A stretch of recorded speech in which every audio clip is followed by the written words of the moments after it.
fuck it.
Nice, still young.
use my instant warp scroll? I think I did.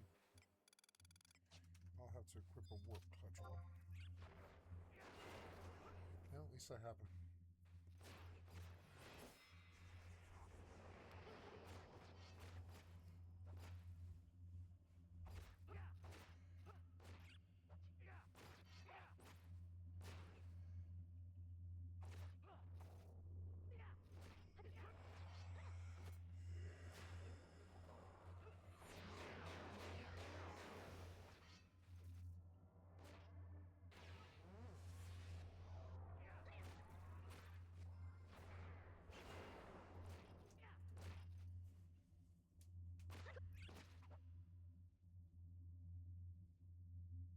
I can just sit here and do nothing. It's so fun. Soak in my XP.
Might look like, and you also have to think when you're trying to design an MMO, like what could expansions and live content be like. And we put together a really good pitch. We all knew there's no way you can make this game. Like this, even though it was more focused than Titan, it's 5 years on Blizzard's best day with nothing going wrong.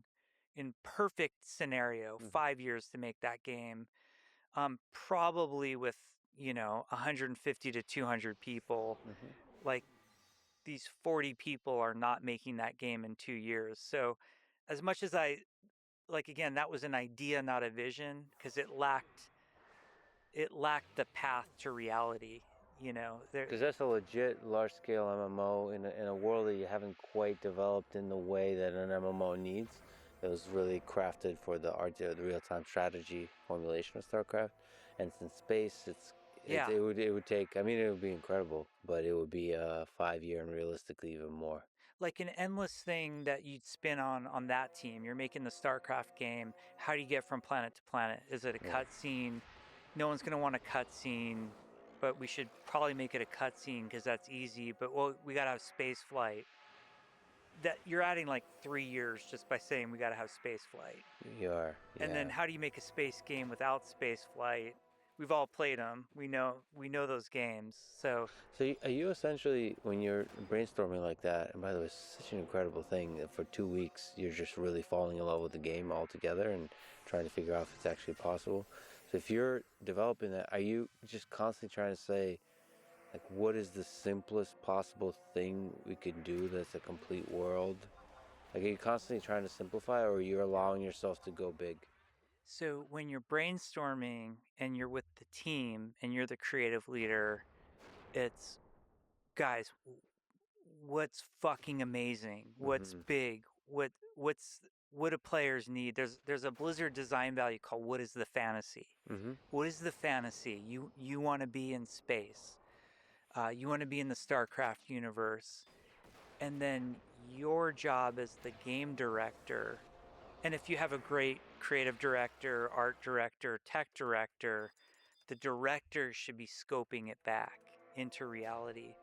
The mistake I see on a lot of game teams is scope becomes a production problem.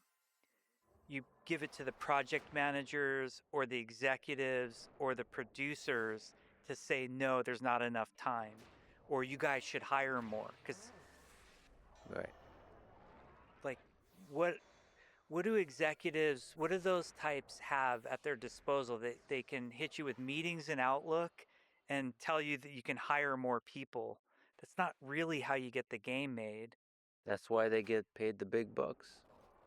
The scoping, your best case scenario is when your tech director, art director, and game director are doing the scoping. Because then you know, like, this part we got to spend big bucks on. There's no getting around it. This part we can cheat. If you have a giant team and one guy's job is just to make props, crates and chairs, the guy's going to make that's a AAA awesome developer who's going to put his heart and soul into it. If you let him, he'll take 6 weeks to make a crate. You have to have that moment where you're like, I kind of need 200 crates, so just spend like a couple hours on that one. And that's a hard thing to say to somebody. You're doing this kind of scope carving while also talking about what is the fantasy. So there's a tension there that you're constantly dancing with. So you're allowing yourself to think big, but then scoping it down and doing that on a scale of days in this case, like. Yeah, we had 2 weeks. So, and I don't think I was working on weekends, but we weren't getting the group together. So it's, like 10 working days. And then you like shut it off and go to idea number 2? Yeah. Idea number 2 was Crossworlds. That was a Metzen vision for a universe. And like, I'm glad Metzen's back at Blizzard, and I hope they make this game someday. The way Chris described it was there's a planet on the edge of the universe that's like the Mos Eisley spaceport with all these, freakish aliens and people from all walks of life, and it's kind of seedy and criminal, and there's traders and smugglers and diplomats but this one planet is sort of the planet that they've agreed to like meet on, and this is like the neutral place, and then the game was going to take place on that planet. So this is awesome. Yeah, so that was more of like a world IP driven one that was really inspired by Chris. And that allows you to play with different characters, different. I like that. I like that idea a lot because it's the meeting place of different worlds. And then you can allow your imagination to drive what the worlds from which they came from are like. So you don't have to design those worlds. No, you don't have to design them, but then they're yours. Like if the players really are reacting to like the green people planet or whatever, and someday you're like, hey, what expansion should we make? I don't know, green people planet. Green people, yeah. Like, let's do it. I like it. So it was actually it was Crossworlds. We were working on Crossworlds, and like the StarCraft Frontiers, for Frontiers we were having the class meetings, how class progression worked, like the game designery stuff. And on Crossworlds we were having a class meeting of like a big decision in like RPG type games is always, are you doing like skill based or class based? And it's usually some combination of those, but class-based, you're like choosing, I'm going to be a warrior, therefore I use sword and shield, and I do these things. Where more of a skill base is everybody's kind of an avatar, and then the skills that you pick define. So I might take that I know how to use swords. So you're kind of making those decisions. And with all things game design, there's no right or wrong. It's all trade-offs. So the trade-off decision we were making is like, oh, I think we want to be class-based with this cross-world thing. And we were in a design meeting, and one of my favorite designers of all time is a guy named Jeff Goodman. He was one of the original WoW encounter designers. He designed like Onyxia and all the big raid bosses. Like if someone has a favorite raid boss, Jeff probably designed it. And he just kind of off the cuff said in this meeting, he said, I wish instead of making like 6 classes, I wish we could make 50 classes. And I wish instead of having like, 100 abilities on the classes, the 50 classes all just had like 1 or 2 things that was really interesting about them. And then the class meeting ended, like we designed our 6 classes in that meeting. And then the meeting ended, and I was back at my desk, and it just stuck with me what Jeff had said about the way he wished he could design the classes. And then we had this directory of all the amazing Titan art. Mm-hmm. And I started pulling up Arnold Sang's characters. Arnold's vision and his art is second to none.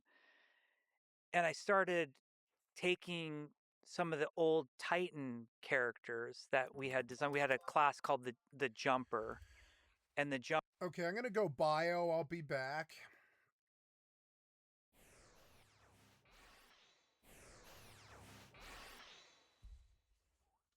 I'm gonna go to the bathroom.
Sorry about that. Much better. Oh, did we? Big party?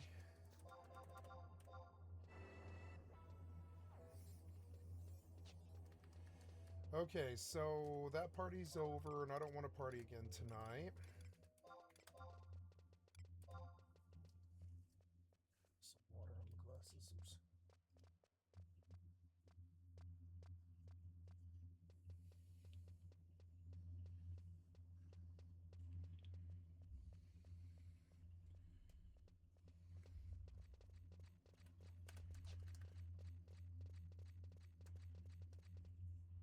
Jumper could like teleport forward and rewind time and come back. And the jumper used dual wield pistols, which was at the time designed after my dual G18s from Modern Warfare 2. It was my favorite loadout. I was just cribbing Infinity Ward. That's where Tracer's guns came from. And we had all these like different guns, like some that bloomed and some that, had this like really crazy recoil, and we had other types of guns. And I took every version of like the Titan jumper and I just distilled it into what I thought was the best version of the jumper, which was, the dual wield pistols, the blink, the recall, and time bomb. And then I took Arnold Sang art and I went, to Arnold, and I'm like, what if this wasn't like a class? Who is this as a person, not a class? And Arnold, what if she's British and her name's Tracer? And like, that was the origin of Overwatch. And some of the pragmatic part of that was I knew that Jeff Goodman was going to be on this team, and I knew that Arnold Sang was going to be on this team. And it's a play to your strengths moment. Like, what could we make in 2 years with the talent we have? And what is realistic? Like, what could we realistically make? And so then I just sat there and I sort of, I went through a bunch of Titan classes. We had a guy named the Gunjack who became Reaper. We had, actually the Ranger got split out and became 76 and became Bastion of all things. You're describing the game of Overwatch where exactly that vision from that meeting came to life, where you, as opposed to having a small number of classes with a large number of skills, you have a large number of heroes with each their distinct look, distinct set of skills. Yeah, and the personality was a big part of it, like capturing, this isn't some generic, the jumper, it's this person, Lena Oxton, and she has a life, and we're gonna, make you interested in her. Yeah, there's like a deep backstory. And that's also what's interesting about Overwatch is that backstory is not like revealed They wanted a television show in a direct way. It's like seeps in indirectly throughout the game. So the backstory is implied almost, and it's told not directly. So there's a lot of ideas like this, and so this is the thing that the team converged to. Yeah, well, and it was funny because like we're having these cross-world, like people are, writing design docs and doing concept art for cross-world, and we'd have some brainstorm meetings every day. And I put together, it was a 7-page deck, Overwatch deck, and it was called Monetized Shooter at the time. Yeah. And it just said Monetized Shooter, and then the first slide was League of Legends plus Team Fortress 2 logos. Yeah. And then I had like 6 heroes like sloppily designed. And as everybody was working on Crossworlds, there were 2, co-leaders of that Team 4. There was, Chris Metzen was there and Ray Gresco. And I remember Ray coming over. Ray is like a phenomenal game developer of all time. He like wrote the Dark Forces engine, was the production director on Diablo 3. He and I killed Titan. And then he's at my desk looking over my shoulder, And he's like, well, what are you working on? Is this the Crossworlds pitch? And I'm like, no, this is like another idea that I'm just working on the side. And I show him the 7 slides, and he just looks at me and he says, go show Metzen this. This is what we should make instead. And then I went and I showed Metzen, like, hey, this is just an idea. And then Metzen was like, yes, like, this is what we should make. And I showed Arnold, and it was Arnold's art. And then Ray tells me, he's like, because every morning we get the team together, because we were in this like dire straits, and we're midway through at that point. And Ray and a producer named Matt Hawley said, tomorrow morning at the meeting, you're going to pitch this monetized shooter idea. It was called monetized shooter because originally when I pitched it, it was free to play and you had to buy the heroes, which is fucking terrible. But at the time, I actually thought that was a good idea. Mm-hmm.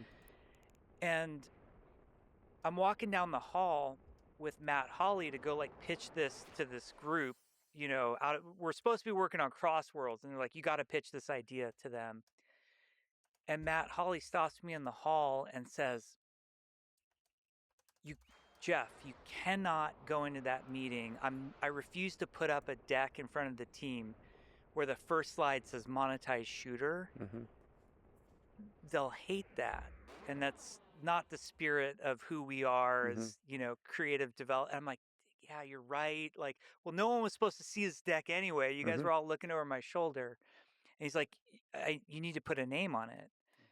I'm like, it's Overwatch. Like, right on the spot, I said the name was Overwatch. And where that had come from was when we were working on Titan, I was really angry about this. We did this fake, I did not do this. Another leader on the team did this, of this fake, Monster like, Hunter. we're going to put up whiteboards and everyone gets to vote for their favorite name for Titan. Mm-hmm. But the person who did it already had a name in mind for the game and just kept pushing towards that name. Yeah. And the thing that got the most votes was Overwatch. Overwatch in Titan was like a police group, essentially. But somebody had written Overwatch on that board, and it got the most votes.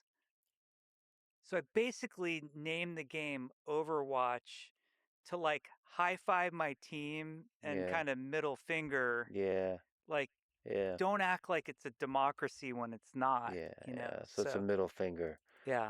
So Overwatch, and then the rest is history. So what in that slide deck, is that...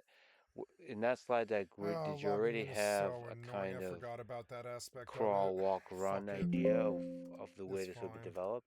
So my deck was terrible. People actually, there's a thing called a Jeff deck, which is, it's always gray with black writing, and then the default like PowerPoint blue shapes, because I just don't bother making it look good. Yeah. Besides dragging Arnold Sang's art, desecrating it into my deck. We had this amazing game designer on the Overwatch team, a guy named Jeremy Craig, who's now actually game directing a game over at Bonfire. Jeremy, not only was he a great game designer, but he had the ability to sell things better than anybody else visually. So Jeremy took my shitty deck, and then we had lots more like creative brainstorms, and we thought through the game of Overwatch a lot more. And then he made this gorgeous pitch deck that we pitched. We first had to go through the Blizzard production and game directors for them to approve it and give it their thumbs up. Then we had to go through the Blizzard executives. Then we had to go through Activision. Mm-hmm. And in that deck, because we had to speak to schedule, we had to speak to two things that were tough to speak to. One, we had to speak to schedule, and we came up with this concept of crawl, walk, run. We had identified the reason Titan failed is we just tried to run. We tried to come up with the next World of Warcraft. But if you think about World of Warcraft, it had Warcraft 1, 2, and 3 to build upon to even get to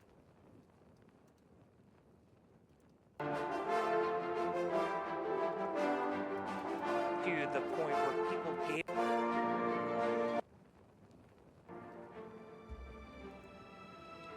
What screen are you putting this on? Jesus Christ. There, you had it for a second. What are you doing? Oh, Bethesda.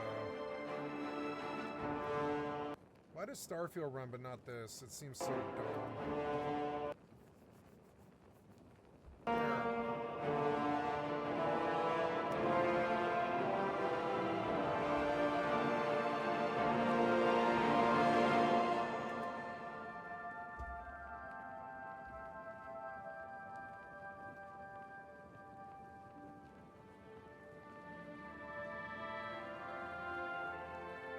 Maybe it's me.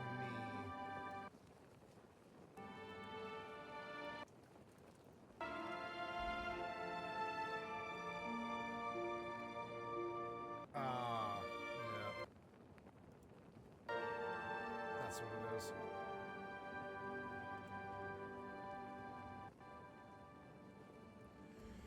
You know, I think I want to plug in a monitor. So I have to think about that.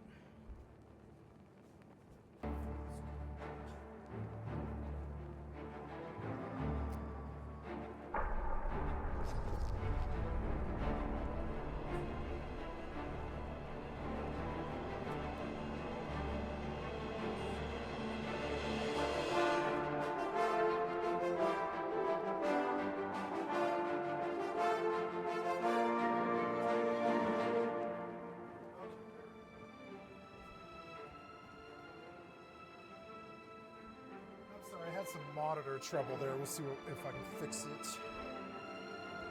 Oops.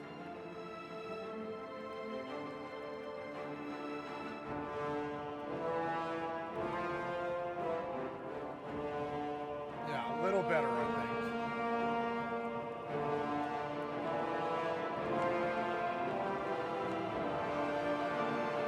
There, now you're in the right position.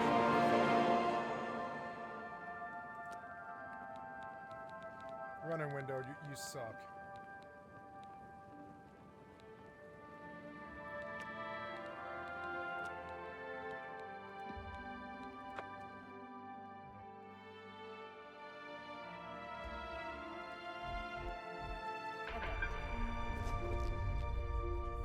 Ooh, 130 million skill points. Oh, yeah.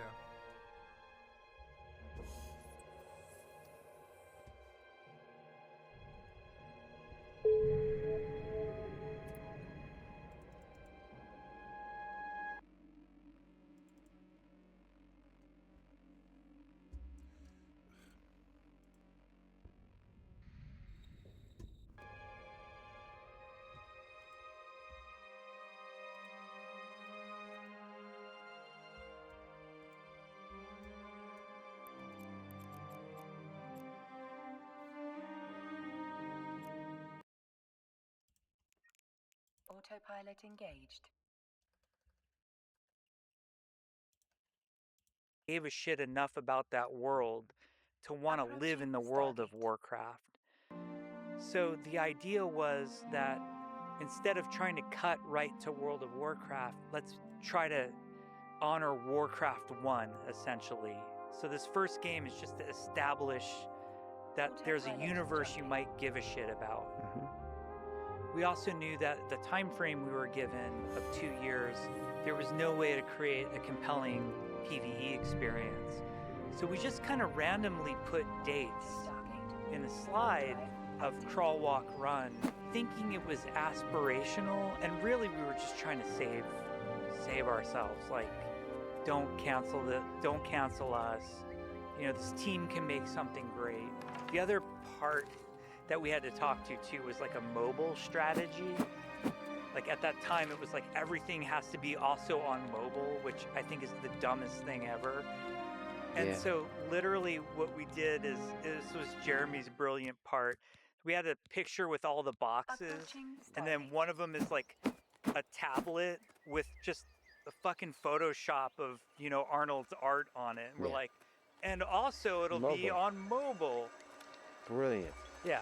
But I think this crawl, walk, run idea is really nice. So that the initial idea is you would have basically a shooter with all these different characters, all these heroes, and then the walk would be the PvE version of that, co-op. And then if people really fall in love with the world, then you build a big MMO around it. Quick pause for a bathroom break. Quick 30-second thank you to our sponsors. Check them out in the description. It really is the best way to support this podcast. Go to lexfriedman.com/sponsors.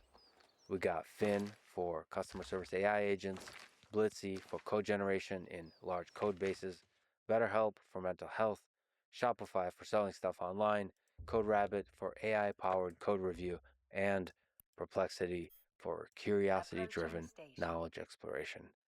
Choose wisely, my friends. And now, back to my conversation with Jeff Kaplan. And we should also say that there's a whole world that was built around Overwatch, and one of the ideas was, so Warcraft is a very particular kind of world, Starcraft is a particular kind of world, Diablo is a particular kind of world, and you wanted to bring Overwatch to Earth and make it positive.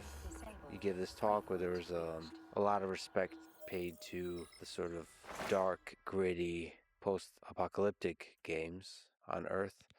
Also give a lot of respect to the ultra-realistic first-person shooter games like Call of Duty. And you wanted to create something more that paints a vision of a near-term, hopeful future and fun and more sort of surreal versus like ultra-real. So it's interesting to talk through how a world comes to life, how you think about that world, how you create the tone of the game, how you think, how you craft in this vision, not just like different characters like Tracer and so on, like what the personalities, but like bringing the world to life in which they will be. What was that process like? The process was a blast, and like the goal was that bright, hopeful future. And the other phrase we used all the time on the team was a future worth fighting for. Mm-hmm. You know, if there's going to be all this fighting, like it kind of has to be worth it for something. Picking the locations in the world was the funnest thing. You know, there's just a group of us who would sit around and like, where do you want to go? You know, Santorini looks amazing, and you're looking at pictures and like, let's make that place. You know, in a video game, people are going to spend hours and hours in a location. Resist the urge to do the common, I call them the cargo container mazes that you see in every game. And I know why they exist, they're easy to make, but we kind of wanted Overwatch to be this world tour of great places that you'd want to go to. Mm-hmm.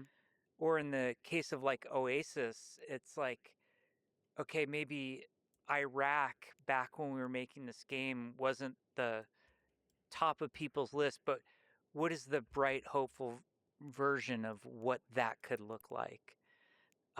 So we just really tried to sell this idea of these aspirational locations. One, just to get people thinking about different places on planet Earth and how awesome they all are, but also from like a pure game design standpoint, you're going to spend a lot of time in the environment, so the environment should be pleasing and not oppressive. Can you go through some of the heroes that you ended up putting in the game? Maybe a good way to do it is which are your favorites, and what's from the best of your knowledge of the internet favorites? My favorite, I have a couple favorite heroes. Obviously Tracer. She's the OG. The OG, the cornerstone. You know, we put her on the front of the box. She was that moment of we should just take a good price for a good the customer. best of the best, and we know this You got a gameplay is great good deal and solid, there. and it's so simple. Like the mechanics are very easy to explain to somebody. It's very easy to pick up. The first time anybody hits recall for the first time, and they try to wrap their mind around like, wait, does that mean if I, you know, and they're mapping out the possibilities. And by the way, we should say that it's a PvP game with 6 versus 6 at first. and where there's 3 distinct roles that people take on those on a team, and those roles at first, I guess, were not required. Like you can reallocate those roles as you wanted, and then to maximize the fun, you add a little bit of structure. You enforce 2 per role, and the role being tank, support, and damage. Yeah. So that, and then there's all the kinds of heroes that are associated with the different roles, and people pick, and there's lore, and some people are probably like hardcore just one particular hero, and so there's a lot of personality and story and community that builds around each of the heroes. But at the end of the day, it is just a fun shooter. Yeah, our goal was to pay homage to the shooters before us that we loved. There's no way you can talk about Overwatch without talking about Team Fortress 2. Team Fortress started as a Quake mod, which was brilliant, and I played tons of. Then there was Team Fortress Classic that came out with Half-Life 1. And then Team Fortress 2, I think everything about it blew everybody away when it came out in 2007. And there's obviously just huge influence there. But the shooter mechanics of Overwatch they harken back to what people call the arcade or arena shooter genre, which pains me because back in the day, I didn't think of Quake as a arcade shooter. It's almost an insulting way of saying it, but just the fast movement, really epic over-the-top weapons. You have a low time to kill, or TTK that players call it, meaning you're very survivable. You can take a few hits, where in a game like Call of Duty or Counter-Strike, if you get shot in the head, you're just dead right away. So it was supposed to be this explosive, larger-than-life, fun arcadey shooter with a lot of teamwork involved. And so you said Tracer up there. She's the OG. Who else? McCree. McCree is another, I'm somebody who's attracted to the simplicity in design, and I did not design McCree's 6-shooter. The way that gun feels is phenomenal. And to capture the spirit of that, we had a designer named Mike Heiberg designed the High Noon Ultimate. And then just all the care and love the team put in, like when he does the ultimate, we roll a tumbleweed across the screen, like every time. It's a very simple hero, but the simplicity is what I like best in design. I'm not a fan of when somebody starts explaining, in any of these games, whether they're MOBAs or hero shooters, and they start like, this guy throws orbs, and he throws 3 orbs, and then he runs out of his orb bank, and then he can call the orbs back, or he can cache the orbs, and I'm just, my head is spinning, and I'm like, just give me a fucking good gun, and I'm done. Simplicity is everything. Yeah. What about Reinhardt, the tank? Reinhardt was actually my main, so I played the most of Reinhardt. That was another amazing Jeff Goodman design of this guy who just has a shield. As soon as you give somebody a shield, they know what to do. They go into protector mode. The shield was designed to shoot through. The shield has since been copied by every hero shooter since, and even non-hero shooters.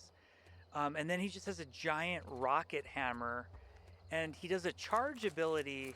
It's really interesting where the charge ability came from. I was playing a ton of Left 4 Dead 2, and you could play in versus mode where you could be the enemy zombie guys, and there was an enemy boss zombie called the Charger who had that charge ability. And I thought the reason that ability was so cool is because it's a commit. Once you press the button, you're a runaway train. And watching Reinhardt's charge to their deaths is kind of hilarious, and it's what separates a great Rein from a shitty one. You've explained that the Overwatch matchmaker process is designed to keep players at a 50% win rate. I think it's just a fascinating topic.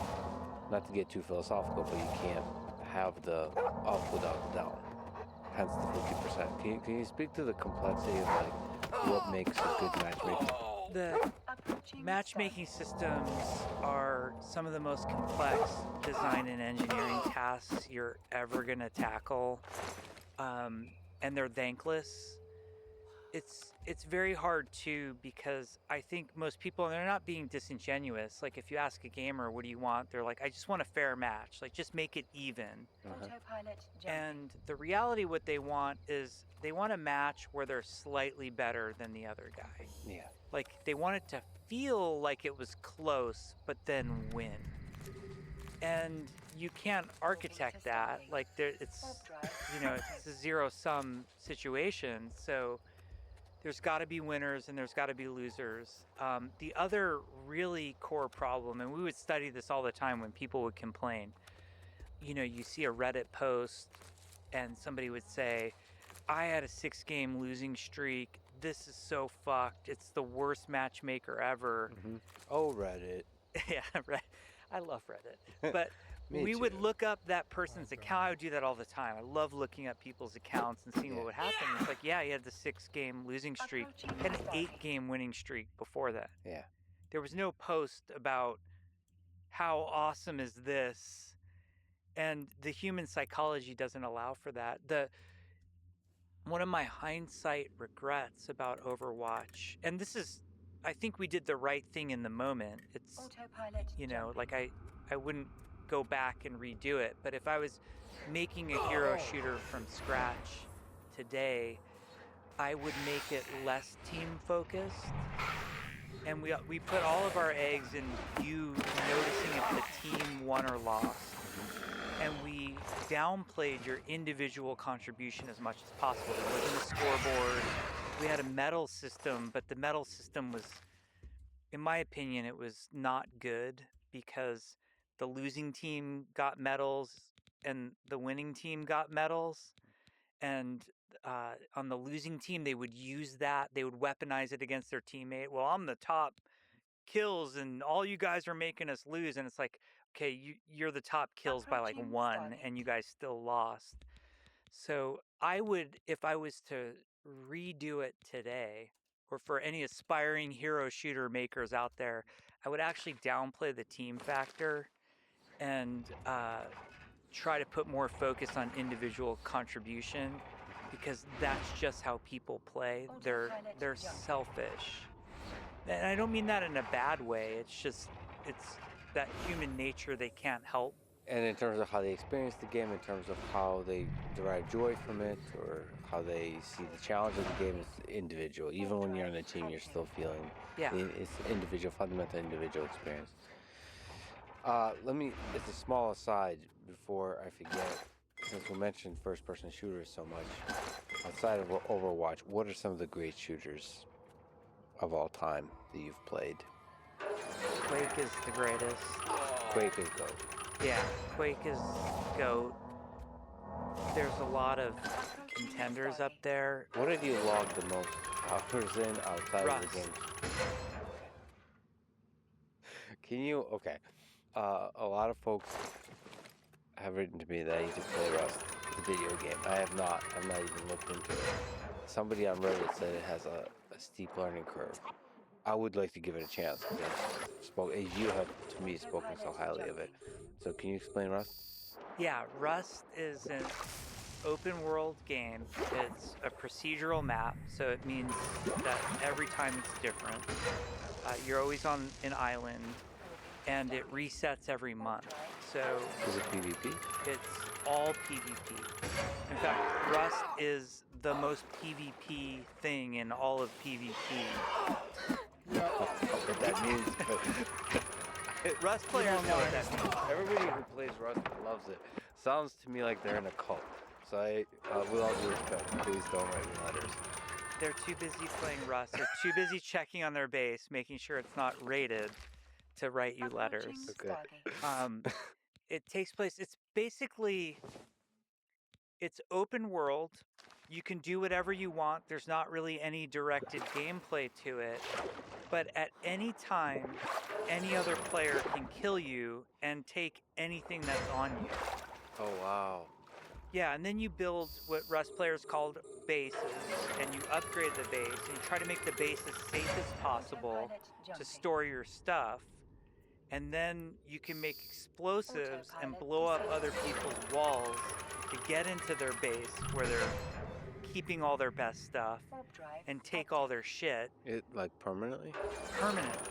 Like, Oh, it would I be like see. PvPing in WoW. Imagine in World of Warcraft if there was somebody hardcore could not only PvP. kill you, but take everything that's in your bank and make you level 1 the next time you log in. Wow, that's very stressful. The beauty of Rust and why it's so good is you can't have the high highs without the low lows. And Like real low lows. real low lows. Wow, Like alright. debilitating, like, am I ever going to play this game lows? You know, like Right. you spend a week building the world's most perfect base and getting tons of loot, and then there's what's called online raiding and offline raiding. Online raiding means that my enemy I can see that they're in their base right now, and I'm going to try to attack them while they're in their base. Offlining, which is like all Rust players will say you're the scum of the earth if you offline someone. And then all Rust players also offline people all the time. Yeah, it's gamer etiquette. Yes. Offline's when, like, hey, I think that my neighbor logged off for the night. You know, they just played 6 hours. I've been watching them, and now there's no activity in their base. So I'm gonna like blow up their walls and take up all their stuff when they're not here. Yeah. So Rust, because real life is not hard enough, is what it sounds like. Yeah, that'd be a great tag. If I want more stress in my life, I'll play Rust. Yeah, I can't wait. So okay, so that's one. that sounds like a unique experience and a great joy. So quick number 1, Rustin up there. Call of Duty. Call of Duty just Dude, there. you know, there's a lot of haters. Like, Call of Duty 4 and Modern Warfare 2 were the pinnacle of Call of Duty, with Black Ops being a very respectable, you know, third. But you're never gonna get a better gun feel from a game than just Chameleon. study the visual effects, the animation, the modeling, the sounds. Every aspect of shooting a gun in Call of Duty is so this guy was masterfully rich as done. hell. And then the maps, like the flow of the multiplayer is just great. Like there's a map called Crash from Call of Duty 4 that Aaron Keller and Aaron's now the game director on Overwatch. Look at we this. Just sat and studied that map. I just have invisible. I'm just chameleon all the time now. They can't see me. Docking permission requested. I mean, they can, but they gotta like meet detection checks and all this. Docking request accepted. Fucking.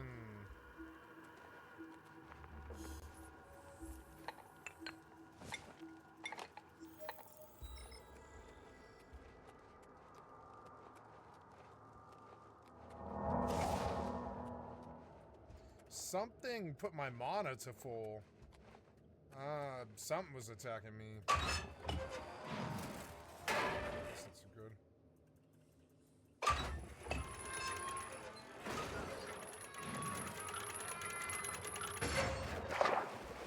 Where do I go in this place?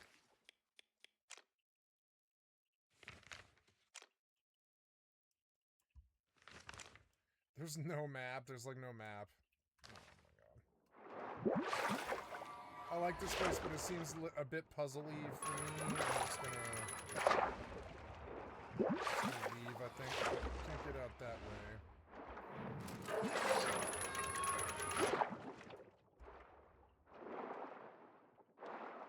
Do I have water breathing? I think I do.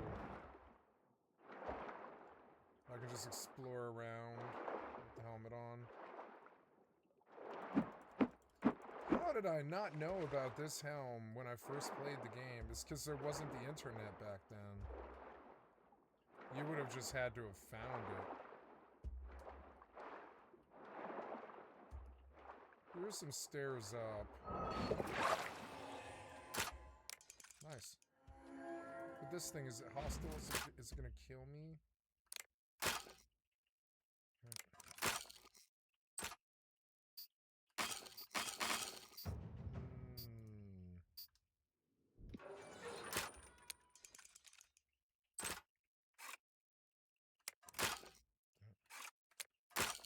Damn it. Why? This was dumb.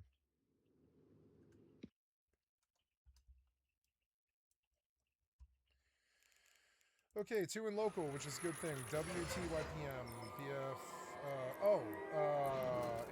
81%, but how far is it? It's probably far.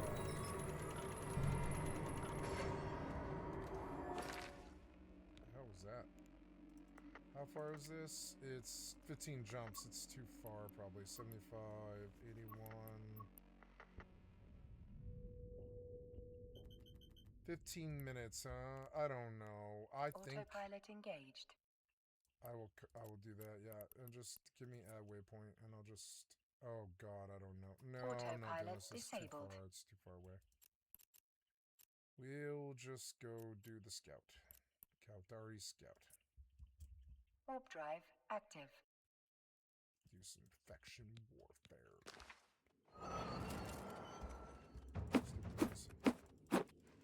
Ooh, I thought athletics at 34. I busted a bunch of fucking lockpicks there, though.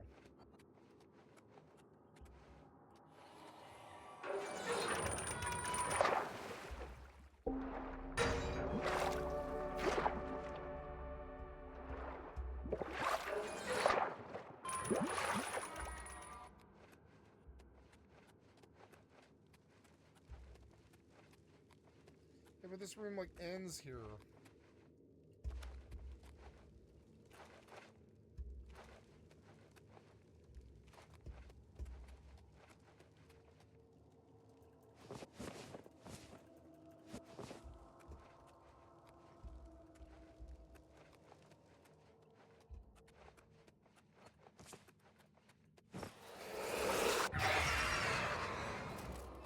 What was that?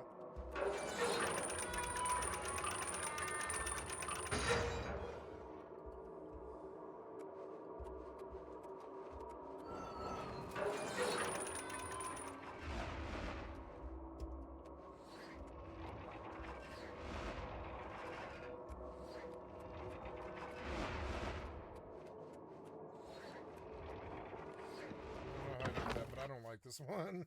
It's too puzzly. Alright, 2 in local. 1 is Caldari.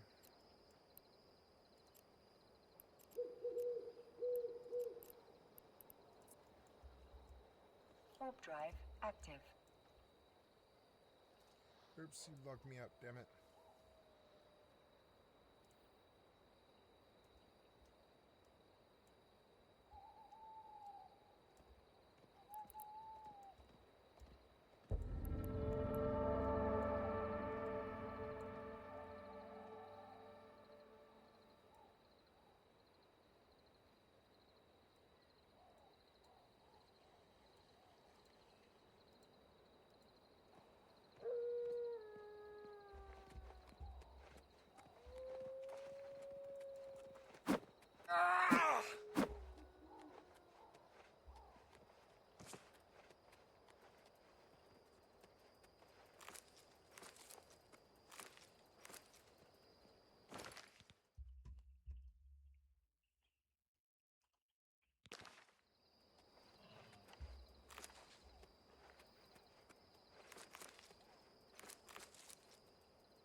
Deposit 25 silver. No, I'm realizing now that I need to sell this stuff. What the hell was that sound? Oh, okay.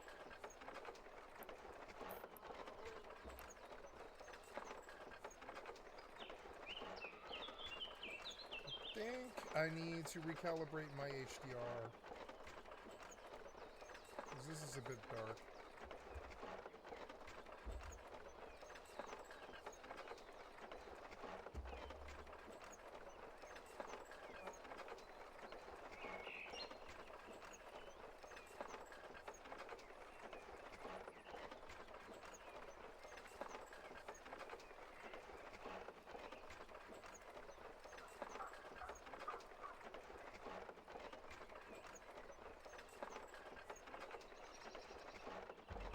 Why do you do this separately? Just put it in the operating system, you idiot. I'm just gonna start selling anything that doesn't actually sell in the auction house. Like, that stuff might actually sell. It is 10 silver, but most of them sell.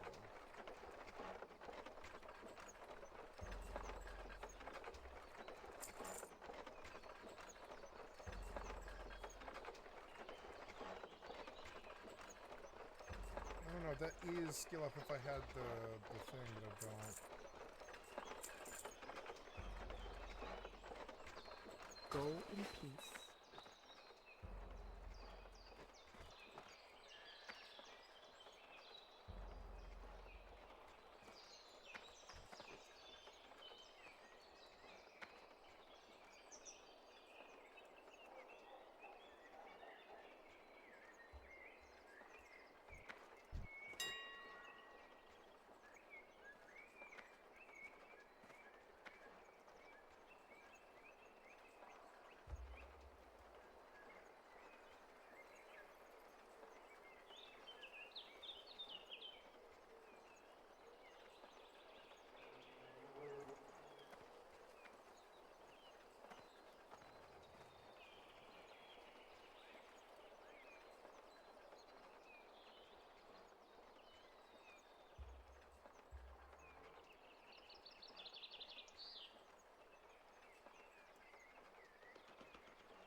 There we go.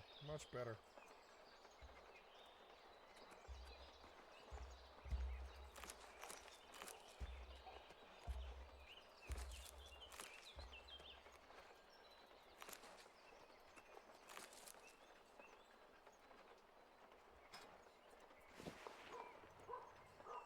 That's 50 silver for this, because I think they'll want it. 6 silver. Yeah, do it and just see if we get it. I should start stockpiling these healing potions for my alts, and I'll just send them to my alt.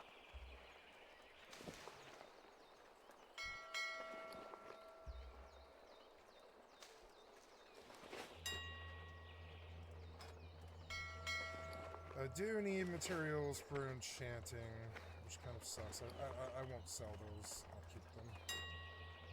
I'll just use them for skill up, even if it is a waste of money.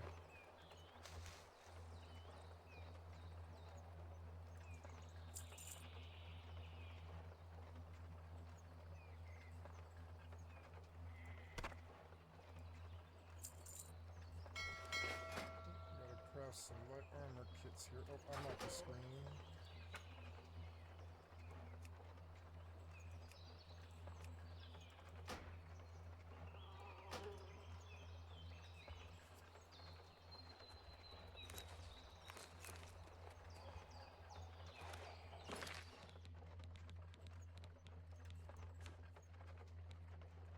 hell was that? No. Better. Ultra Performance DLSS. I want DLAA if you'll let me. Let's see if it outruns. Oh, that's significantly less. Or are you just rendering?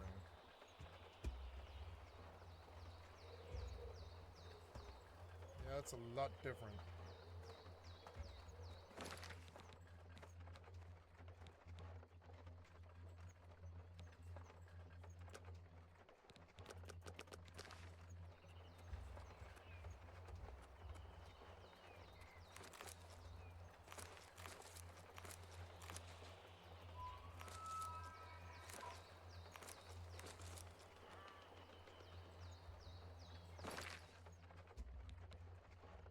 No, I see now that it just doesn't give. It's just not an optimized client. There, this is the only real latency I can get on this client. That sucks. Window home. Let's turn on the music.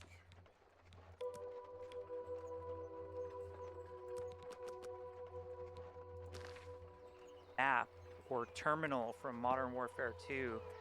Just studied the maps of just like this map design is off the hook. So Call of Duty is definitely up there. Go on. So even though you were not thinking about it, You're Overwatch talking to me. ended up being a gigantic Enough talk. success. So Go did you on. start thinking about in this framework of crawl, walk, Enough run talk. about the walk, the PvE piece? Yes. So the PvE piece was what Overwatch 2 was supposed to be. And I don't know if people know this or not, but we started working on Overwatch 2 in 2015. So Overwatch 1 didn't ship until 2016. So before Overwatch, and it wasn't like work in earnest. It was like pitching the game. I remember I spent a lot of time, it was myself, Chris Metzen, and Michael Chu sort of brainstorming a framework for what like a campaign could look like. And we had this idea of like a cooperative PvE shooter.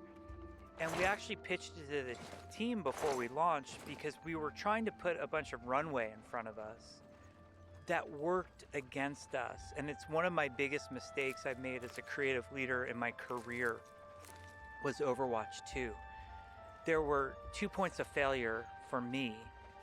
The first was I had people on the game team who didn't like PvP or competitive shooters, and they really loved the Overwatch universe and wanted to play these characters and heroes, but they wanted to kind of do it on their own terms in like a PvE setting.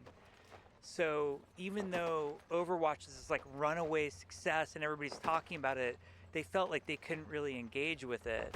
And so like people on the dev team are like, okay, thank God we, shipped that PvP thing.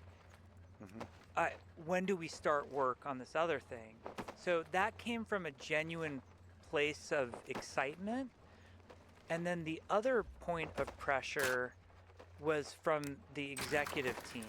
And this was both the Blizzard and more so the Activision executive teams. And they started really putting the heat on, well, you said Overwatch 2 was going to be out in 2019, and they're referring back to these slides that were just crazy dates. Like, it was, you never want to put a PowerPoint deck in front of a corporate executive. Like, you might as well etch it in stone and come down from the mountain on it.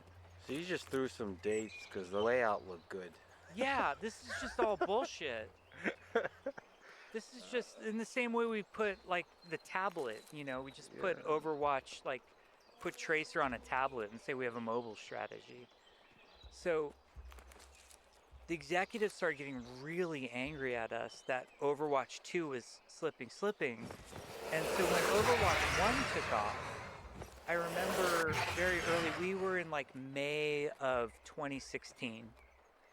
And that year the Olympics were going to be in Rio, I think. And you know, I always like to pay respects to like when a big event is happening. I'm like, hey, we should do like an event for the Olympics. You can't call it the Olympics or else they sue you. So you just, even though you're advertising for them to a bunch of kids who want to play video games and not watch the Olympics. But we also had like these two developers, Mike Heiberg and Dave Adams, like worked on this quirky, like they made soccer in Overwatch. We called it Lucio Ball. Like they made a map and they made these mechanics. We're like, yeah, let's do an event called the Summer Games. And we do a live patch that's the Summer Games. It's extremely successful. And then after that, we're like, yeah, let's do Halloween's coming up. Let's do a Halloween event. How cool will that be? And our fans just loved these events, but there were two groups that were struggling with it. One was that group I told you on the dev team who was like, oh my God, you guys are overscoping the patches. Why are we doing this Halloween event? We should start work on Overwatch 2. We shouldn't be this focused on the live game. Which was fucking nuts. Like, that was just crazy. There's this phrase of catch the wave, ride the wave. Most games fall off the back of the wave. They don't catch the wave. No one plays it or plays it for 2 weeks. If you're lucky enough to have caught the wave, ride it till the end. And my instincts at that point were like, let's just see how many more of these live events can we do. So yeah, so now there's this wave in the live game and events, pressure, creating Overwatch. Yeah, we had a coalition on the team that was really wanted Overwatch 2 built instead of the live events, and then the executive pressure became monumental. And what would have been correct was to do more world events, like keep it going.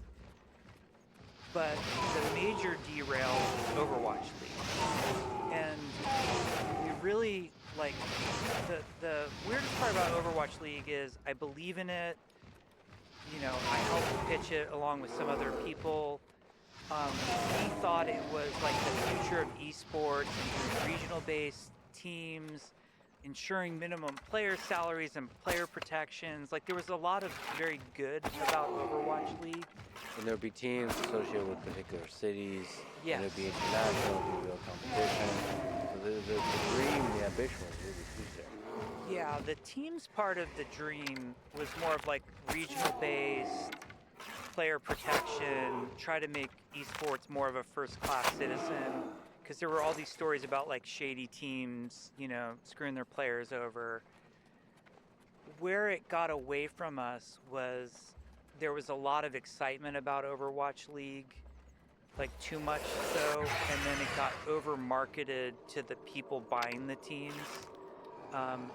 They went on this road show where they had a deck basically, and like you can put anything in a deck and sell anything, and they were pretty much selling the Brooklyn Bridge that Overwatch League was going to be more popular than the NFL. And we got a bunch of billionaire investors in these teams. And when 2018 started, like for example, the day I got back, they said we signed this huge deal with Twitch for streaming of Overwatch League, like a media rights deal. And that means that here's all these commitments we made for Overwatch League of like in-game stuff that had to exist. Like a lot of it was integration with Twitch and camera control and that kind of stuff. The other part of it was a bunch of skins and, you know, uniforms for all the teams, which was not just getting the art in the game, but there was huge technical challenges to like how all that worked and was efficient and hit the right, you know, memory footprint and all of that kind of stuff. And so all of your plans at that point kind of go out the window. Like, you're not going to work on new world events. You're not really even focused on Overwatch 2. You're just kind of treading water there was a lot of talk of like, oh God, you know, the deal didn't go well. We've got to do make goods to make the deal better for them. I'm like, just give them some money back, you know? Like if the deal isn't what people wanted, like putting it on us, the Overwatch team, to like support this beast. And it was a great idea that the wrong instincts and sort of, I don't know how to phrase this in a way that's not damning, but there was too much focus on let's make lots of money really fast. And a lot of people got dragged into it. And while Overwatch League was great for Overwatch in terms of the players that it brought in, like, and the Overwatch League players, they were awesome. I love them. The Overwatch League staff at Blizzard, some of the nicest, most motivated, great creative people. Like, all of these organizations got built, and they were all great, but it was a house of cards waiting to fall. And it became more about the money versus the quality of the experience of the different teams playing together and actually building this ecosystem of esports. The financial reality kicked in where these teams, now we didn't just have, you know, executives at Activision and Blizzard who cared about the bottom line of Overwatch. We had all these people who basically invested in the game, and then they started to express their opinions. Originally, the business model was going to be that they were going to do in-person events, and there's going to be big ticket sales and then merch, you know, and all of that. And I think really quickly everybody learned, like, yeah, we can't do in-game events when you have a London team and a Shanghai team, and like, how does this work? So that fell apart super quickly. The merch was good, but it wasn't going to be making NFL level money, whatever insanity anybody thought that was going to be. So everybody quickly defaulted back to, hey, didn't Overwatch make like $500 million just in the live game last year? What can we sell and what can you give us? That pressure comes on the team. And then the pressure...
Well, fuck that place. Time to go get some magic points.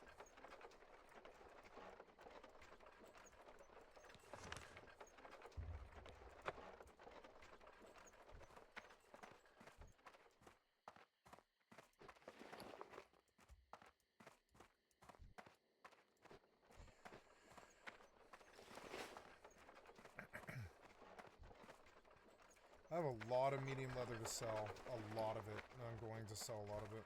I wonder if I can vendor it. What's it worth vendor? 2 silver a stack? Well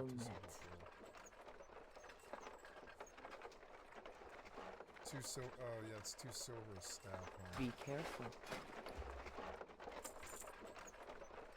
Goodbye. No, let's just sell it all.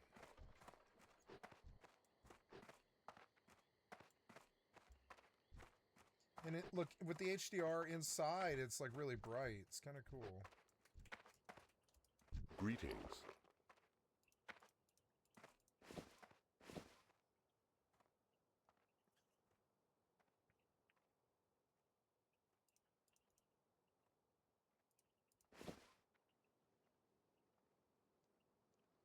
Yeah, what can I do with that? I can only sell it, really. Yeah, all of that will sell. All of it.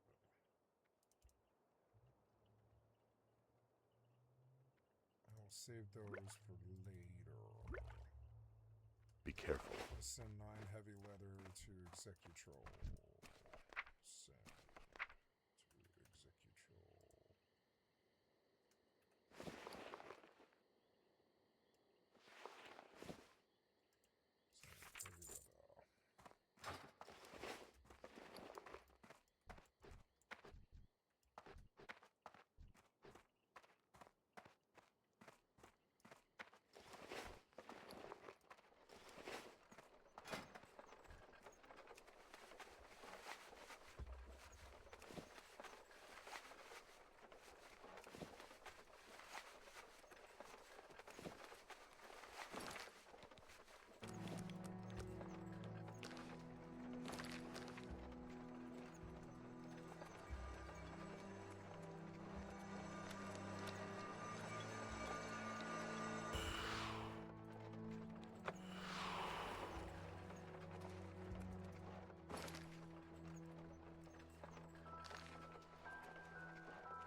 Oh no, it is running.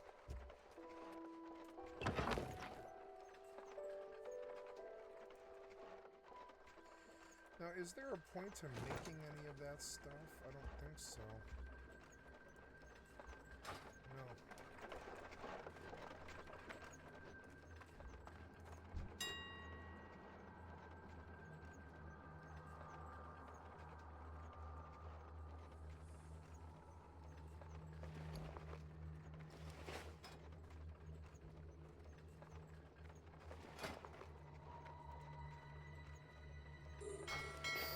Oh no, what's that sound? Oh no! What? Oh. Why am I way the fuck out here? Why won't you let me look at this? Why won't you let me zoom out? Because you're acting weird. Let me do that. So it fixes it. There, see? You're not like letting me zoom out. You're fucking weird.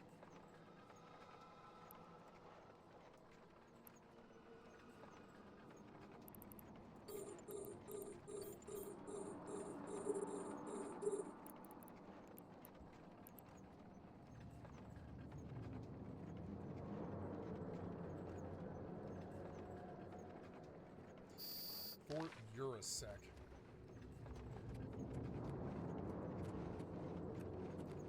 Is there dudes in here now?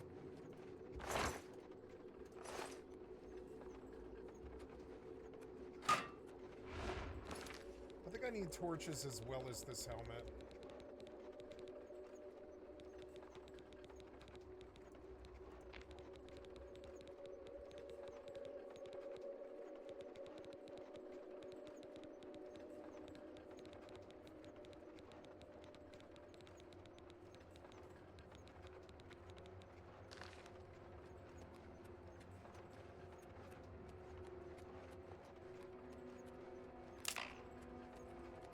The fuck was that?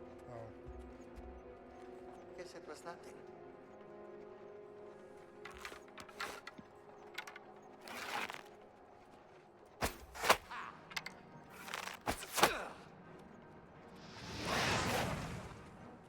What's that?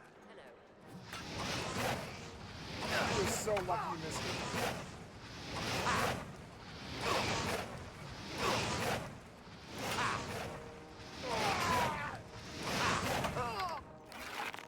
Do your worst.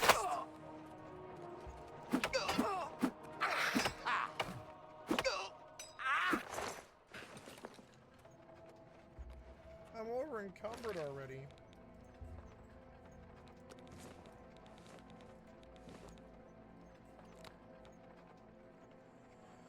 Yeah, so I need 4 to be my torch, and I need 3 to be that hat.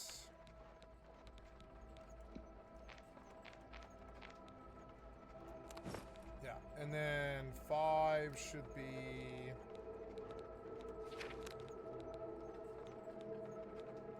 flare.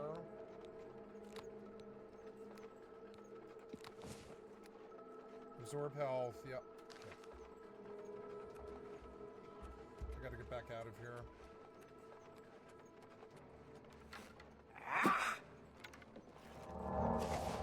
This is the part where you fall down and bleed to death. Was it touch? Oops.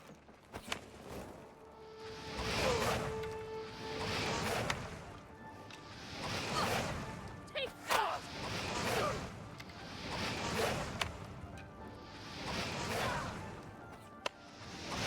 Yeah, that does not harm him at all. Did I get his bow off him? I think I did. I think I knocked his bow out of his hands. I love the combat in this game.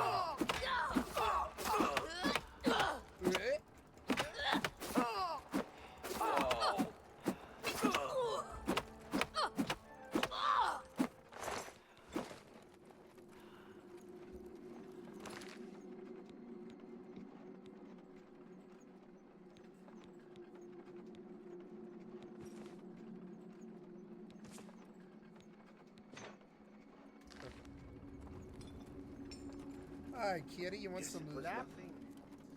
Yeah, get yourself some good laugh for you right there, kitty. You're a good kitty.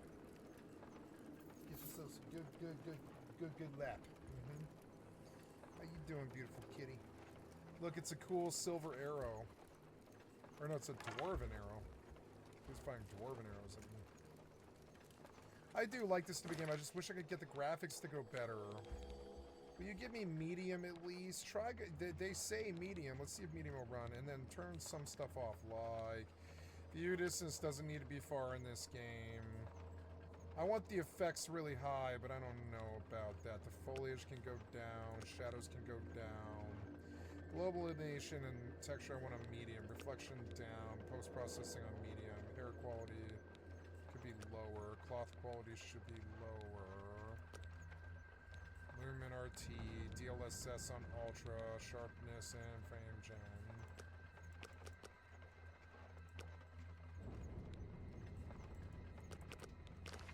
Okay, so hopefully this isn't that bad.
You have my ear, citizen.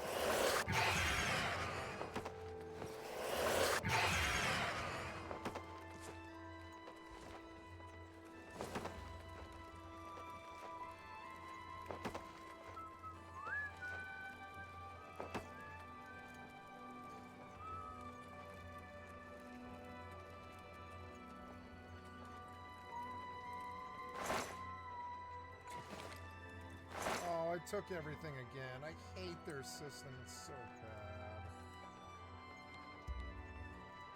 Damn it.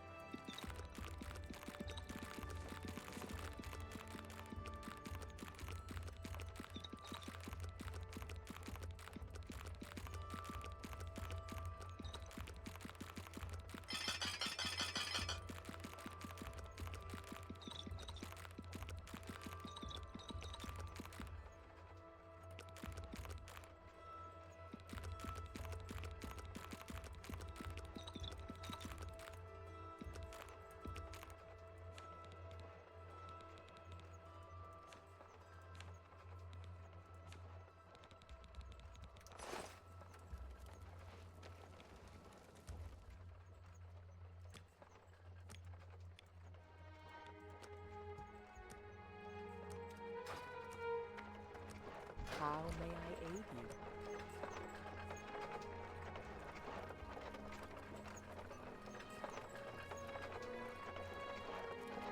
Bye, kitty. May the eternal sun.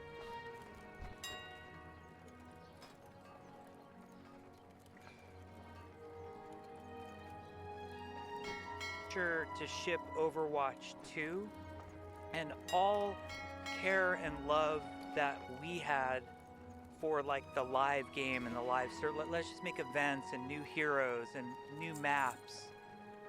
We're losing all these resources, and it got to the point, you know, my exit at Blizzard. I believed in Overwatch 2. I think we could have made a great game. I have a lot of hindsight of like how I would have designed that game differently with what I know now versus what ultimately we didn't ship. And I'm not, there's Overwatch 2 is out now, but it's not the Overwatch 2 that we planned and announced. So when you're referring to Overwatch 2 in this conversation, you're referring to the PvE version. The PvE version. Which, by the way, I would have loved to play. I'm one of the people that were, Overwatch is great, but the PvP, but I would have loved to play the PvE version. I think everybody would have loved to have played it. And there's a misconception online that all I cared about was PvE and I didn't care about PvP. All of the Overwatch 2 PvP maps were something that I said to the team over and over. We have a PvP audience. If we get anything right, it has to be the PvP. We would be lucky to welcome these PvE players, but that's not guaranteed. So it was never a PvE only focus. It's just almost expanding it to also the E. And what eventually broke me was it used to be like in 2016 and 2017, I felt very in control of the Overwatch team and the direction of the game as a game director, you know, working with Ray Gresco as the production director. It felt like we were running Overwatch. And we were very, very successful and doing a good job. And I think the fans were happy. And then as we transitioned, you know, Overwatch League was the best intention. You know, my parents always say the road to hell is paved with good intentions. I still would rather have that was the Overwatch League, and it ended up being an albatross. And then Overwatch 2 was the same thing. And what it boiled down for me, like what sort of ultimately broke me in my Blizzard career was I got called in the CFO's office. Hi, kitty. And he sits me down and he says, he gives me a date, which at the time was 2020 and was going to slip to 2021, but at the time it was 2020. And he said, Overwatch has to make in 2020. And then every year after that, it needs a recurring revenue. And then he says to me, if it doesn't do dollars, we're gonna lay off 1,000 people, and that's gonna be on you. And that was just the biggest fuck you moment I had in my career. It felt surreal to be in that condition.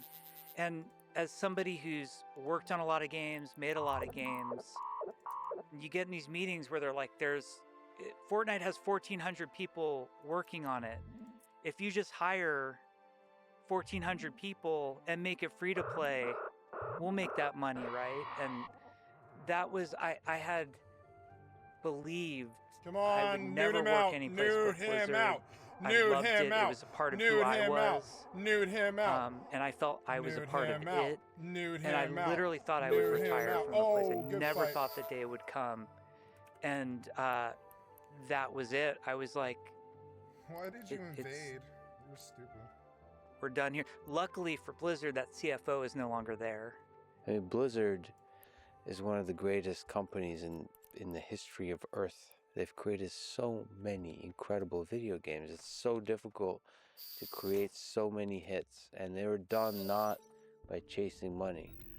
They're done by small, incredible teams, the hodgepodge that you describe, taking big risks and falling in love with the thing they do, and then just chasing it, working extremely hard. And just because you figured out a way how to make a lot of money doesn't mean it's not at the core this incredible creative journey that's incredibly difficult to pull off.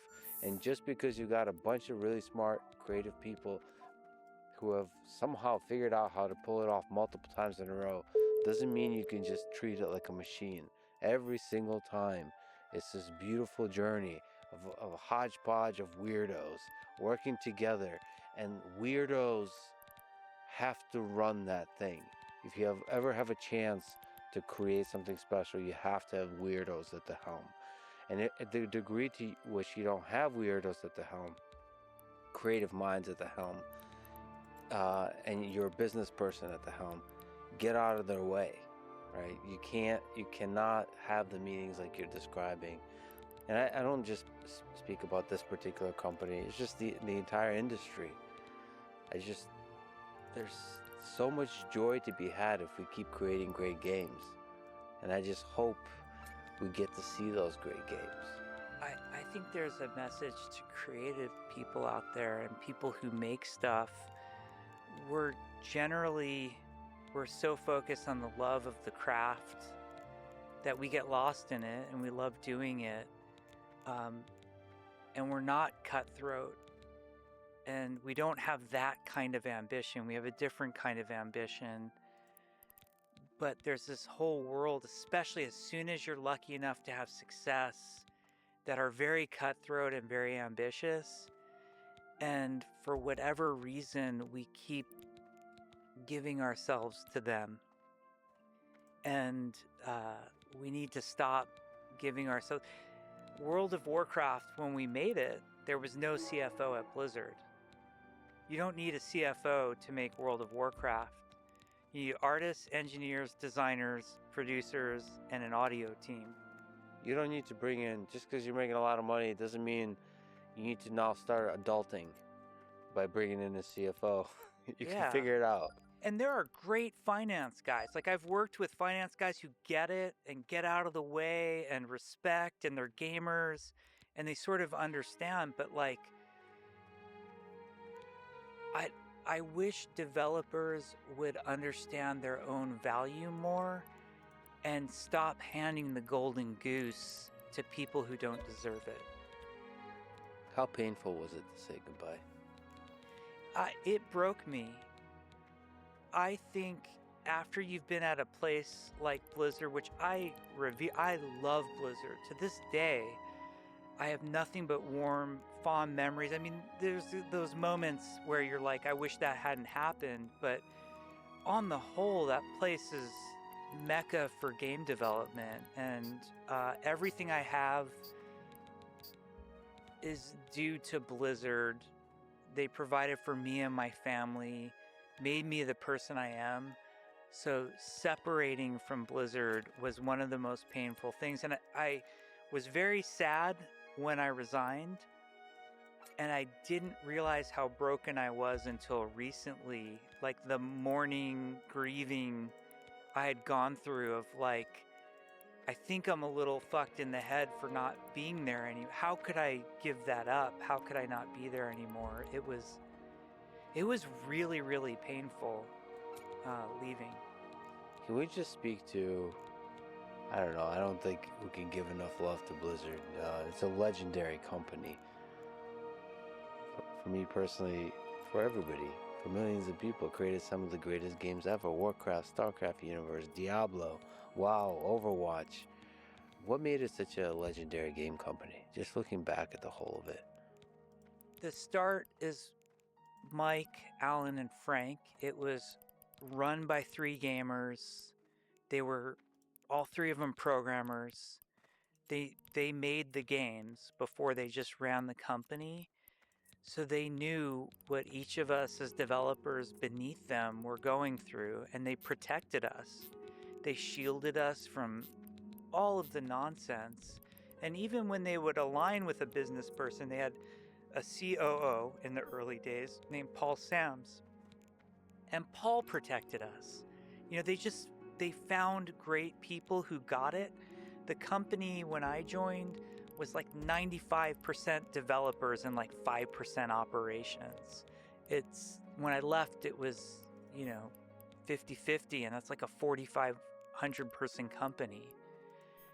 That love of the games and the respect and good treatment for game developers really turned it into the place that it was. Just the commitment to excellence, the high quality bar, and then finding these passionate people like Chris Metzen or Sam Didier. They were like the visionaries of early Blizzard, Alan Adham, of just these worlds that we're still making and we're still playing in today. It was infectious and it was inspirational, and you wore the Blizzard blue with an esprit de corps. Like, you felt proud to be part of it, and you felt like you had made it to be there. And everything you did wanting to respect and honor those who had come before you. I know it sounds almost cheesy saying it that way, but it really had that sense of reverence. Like, you knew you were part of something special. You didn't take it for granted. Yeah, that's the sense. Reading everything, that's the sense I got. Everybody that was a part of it, that truly honored that time. Just to take a small slice, what were some of the so you mentioned Chris Metzen. You gave so much love to so many people on the team, but I got to ask about Chris Metzen, who I would, by the way, love to do a podcast with at some point. What were the brainstorming sessions with him like? It seems like those are pretty like awesome. They were the best. Like, you could walk into a room. Like, the way I would work with Chris is early on, when I was more junior, it was just sort of getting creative direction from him. Hey, Chris, I'm about to work on this zone called Westfall. What are your ideas? How could I capture them in gameplay? Well, that won't quite work. How about like this? It was more like that. Later on, like, I still remember the first discussion I ever had with Chris about Wrath of the Lich King. I went up to his office, like, hey, we're finally doing it. We're doing the Northrend expansion. What excites you about Northrend? And that's all you had to say. And he would draw a map, and he'd start pulling up old, like, Warcraft 2 and Warcraft 1 manuals, and showing you like pictures he and Sammy had drawn, and like maps, and he, all of it. He would just go on for an hour, and then I would sort of digest. I just listen. Tell your friends about taking constant notes. I'm photographing his whiteboards all the time, and then I go back and start to put those into design flow of like, okay, what's a zone? What's a dungeon? What could be cool? What should come first? What should come last? Lich King, for example, we wanted to try a very specific design to counter a problem we had in Burning Crusade, which is everybody entered through the Dark Portal, through Hellfire Peninsula. All the server programmers hate you because everybody loads into the same zone at the same time. Lich King, we split them up for better player flow. Plus, it's more interesting. The more choice you have, Sid Meier says games are a series of interesting choices. So we give them 2 starting zones, but that was the flow with Chris. And so often we would just like, okay, in that first meeting, Chris had put a zone called Grizzly Hills on the board. Well, I don't know anything about Grizzly Hills. hey, Chris, talk about Grizzly Hills. If you didn't interrupt him, he'd just go for an hour, and you have no idea how much of it like he had pre-thought about or had existed in previous lore, and how much of it he was just making up on the spot. He's just that charismatic and captivating. Creating these worlds and being able to Yeah. brainstorm through them and together. I mean, that is what you're doing. As a consumer of those worlds, you kind of take it for granted that they're incredible, but like you're crafting them. Like you're looking at a blank sheet of paper and then together coming up. My job, as I saw it working with Chris, was I had to, on World of Warcraft specifically working with Chris, is I was like the translator into gameplay of what Chris wanted, how to get it to play like how Chris wanted. So my favorite story is we're working on Burning Crusade, and we're in this meeting, and Chris is like, he's the gentlest, sweetest guy, but because he carries himself with such confidence and everybody's in awe of him, the junior developers get kind of intimidated by him. So we're in this meeting and we're talking about Silver Moon City because we're introducing the Blood Elves. And Chris is like, in Silver Moon City, it's got the tallest fucking tower in all of Azeroth. I mean, it is the tallest thing. You know, it's mind-blowing, the awe of it. Only the Blood Elves could build Hello it. there. What's Fast going forward on like with 2 you? weeks later, They say I'm that walking King through the Halsa hall, has and I made see an a bunch of alliance with level House designers and Dress. artists. They're all like crowded around Together the they pick screen. apart the carcass And on the of screen, ruined Go on. they've dragged Blackrock Mountain and Have a look Karazhan at my wares. and the I'm sure Stormwind there's something to see Cathedral. I'm like, what the fuck are you Leave guys me doing? And they're like, well, Chris said that the Silver Moon Tower had to be the tallest thing in World of Warcraft.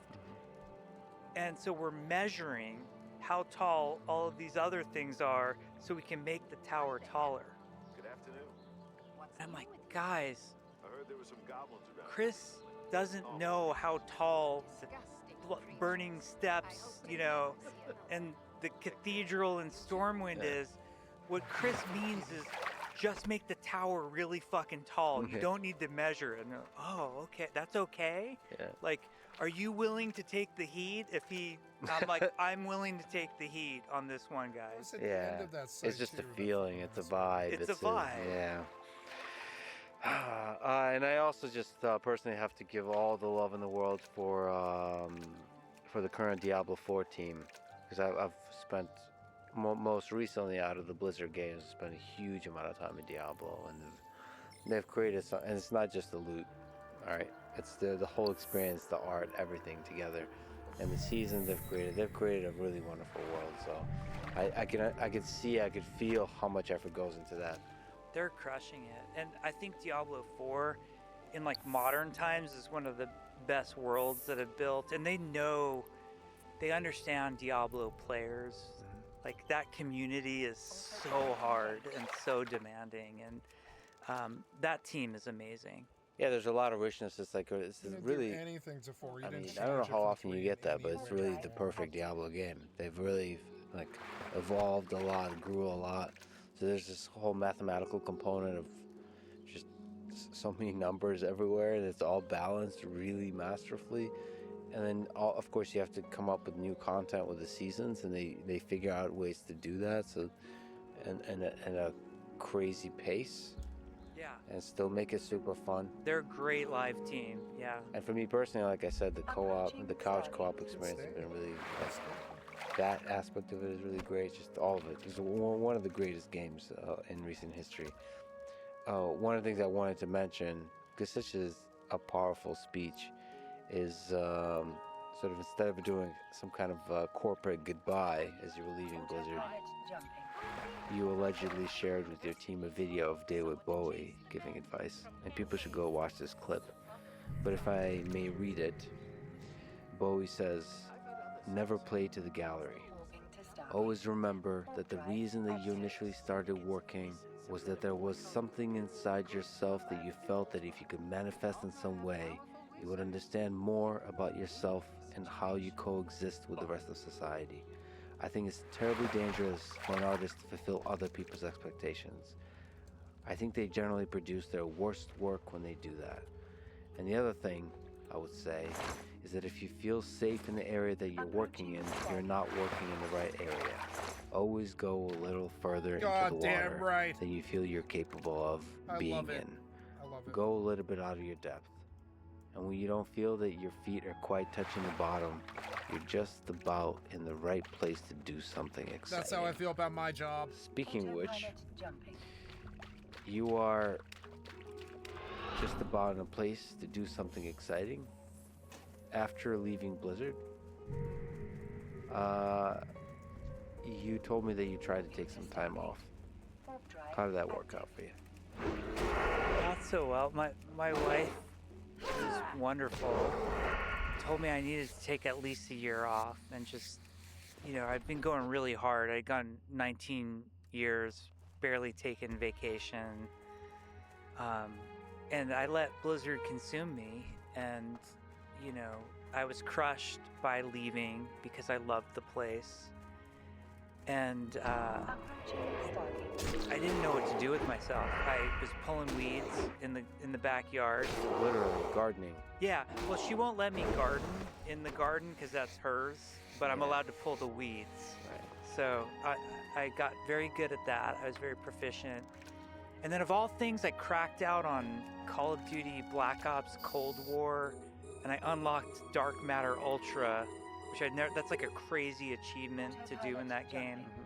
So I did that, and then I couldn't help it. Like, it's how I'm programmed.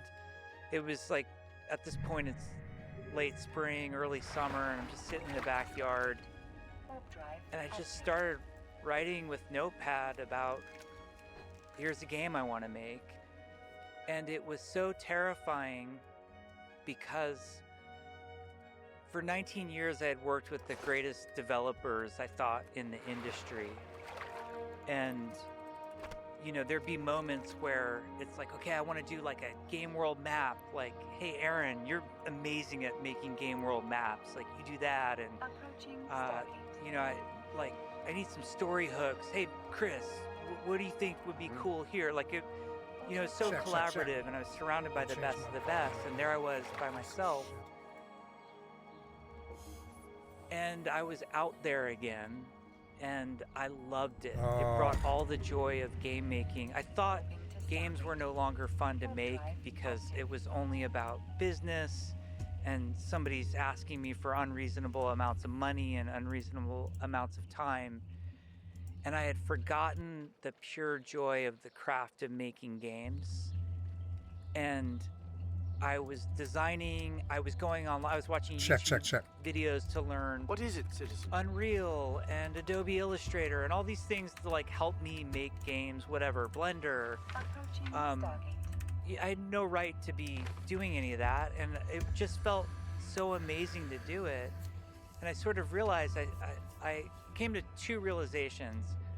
One, I never want to work for someone else again. I never want to create something and then have somebody take my baby away from me. Autopilot jumping. That's really hard when that happens, and it's sort of happened a few times now, where you have to just let something go that you created. And I wanted it all to be focused on the craft of making games, the art, programming, design, audio, like just not about the bullshit of the games industry. I'm not interested in the games industry. I'm not interested in the business of games. I'm not interested in the entertainment industry. It's just game jamming, making stuff that we're gonna play together. And around that time, I call him my development soulmate. There's a programmer named Tim Ford. He reached out and he's like, hey man, he was like associate tech director on Overwatch at the time. He's like, yeah, I don't think I can do this anymore. It's just not like it was. I just handed in my notice. And I'm like, whoa, well, if you want to do something together, like, fuck it, let's take a stab and, just see what happens. And Tim came over to my house, and well, before that, he says, my last day's on Friday, and my exit interview's at like 1 o'clock. I'm gonna be over to your house at like 2 o'clock that afternoon. And I'm like, well, don't you think you should take some time off, Tim, before whatever's No. next for you? Take a month off, Meg, his wife, will appreciate it, just go pull weeds in the garden for a while. And he's like, I'm a programmer. All I'm gonna do is program for a month. If I take a month off, I might as well start programming our game. Which, Brilliant. it was so awesome when he said that. Brilliant. He came over and I pitched him this idea for a game, and I pitched him, let's start a company. And that was it. Like, that was the birth of us making a studio. Now, meanwhile, as far as the outside world is concerned, you've disappeared off the face of the earth, but you were actually working on a game. Yeah, I needed to be away from the world. I needed to I wanted to not get attention from anyone. I needed to not read my name on Reddit or, any internet site. I wanted to not come up, let some other Jeff Kaplan bubble the top of the Google, search list. Our man Dino Flask is going to be all over this conversation, right? Oh God! Well, this one's gonna set him back some time, but I needed. You know what to do. I needed for none of that to happen. I just needed to be able to mourn the loss of Blizzard and create on my own. So it was great. And at that time, as soon as it was announced that I was leaving Blizzard, I had 60 people reach out to me. This was April of 2021, and investment money was nuts, both the VC money and the strategic money was crazy, especially the Chinese companies, because apparently they weren't getting publishing numbers in China or something. The whole economy was crazy. And so just everybody was trying to throw money at me, which was a very good position to sort of be at, to start a company. So what Tim and I did was say, we're not doing this for money, but here's the game we want to make, and it's going to take this many developers, and we think it's going to take this length of time, and that means the budget is this. And we Oh, look, need it's another for mono any thing. of these people who want to invest in us, we got to hit that number, but after that, we're not going to go for more money. It's not an auction to raise That's good. as high as we can go. We're going to optimize for control. I don't know if this is something that you can talk about, but I got a chance to see the game for a few hours, and I have to say it's incredible, Jeff. It's incredible. But I almost immediately fell in love with the world and everything I saw. Yeah, I'm tempted to say some of the things I saw, but it's just an incredible game. How much can you talk about it? Do you know what it's going to be called? Can you talk about that? Do you know about the company? Are you allowed to say any of that? Sure, the most unconventional way to talk about this stuff for the first time. So our company name is Kintsugi-yama, which most people will struggle to pronounce. Nice. And the company name has a deep meaning to me, which I'm happy to explain later if you're interested. And the game name that we're working on, it's called The Legend of California. And it's an open world game. People are going to call it a survival crafting game. People like to compartmentalize these. I think it's an action game. It's a game that takes place on a mythical island of California. In the 1800s.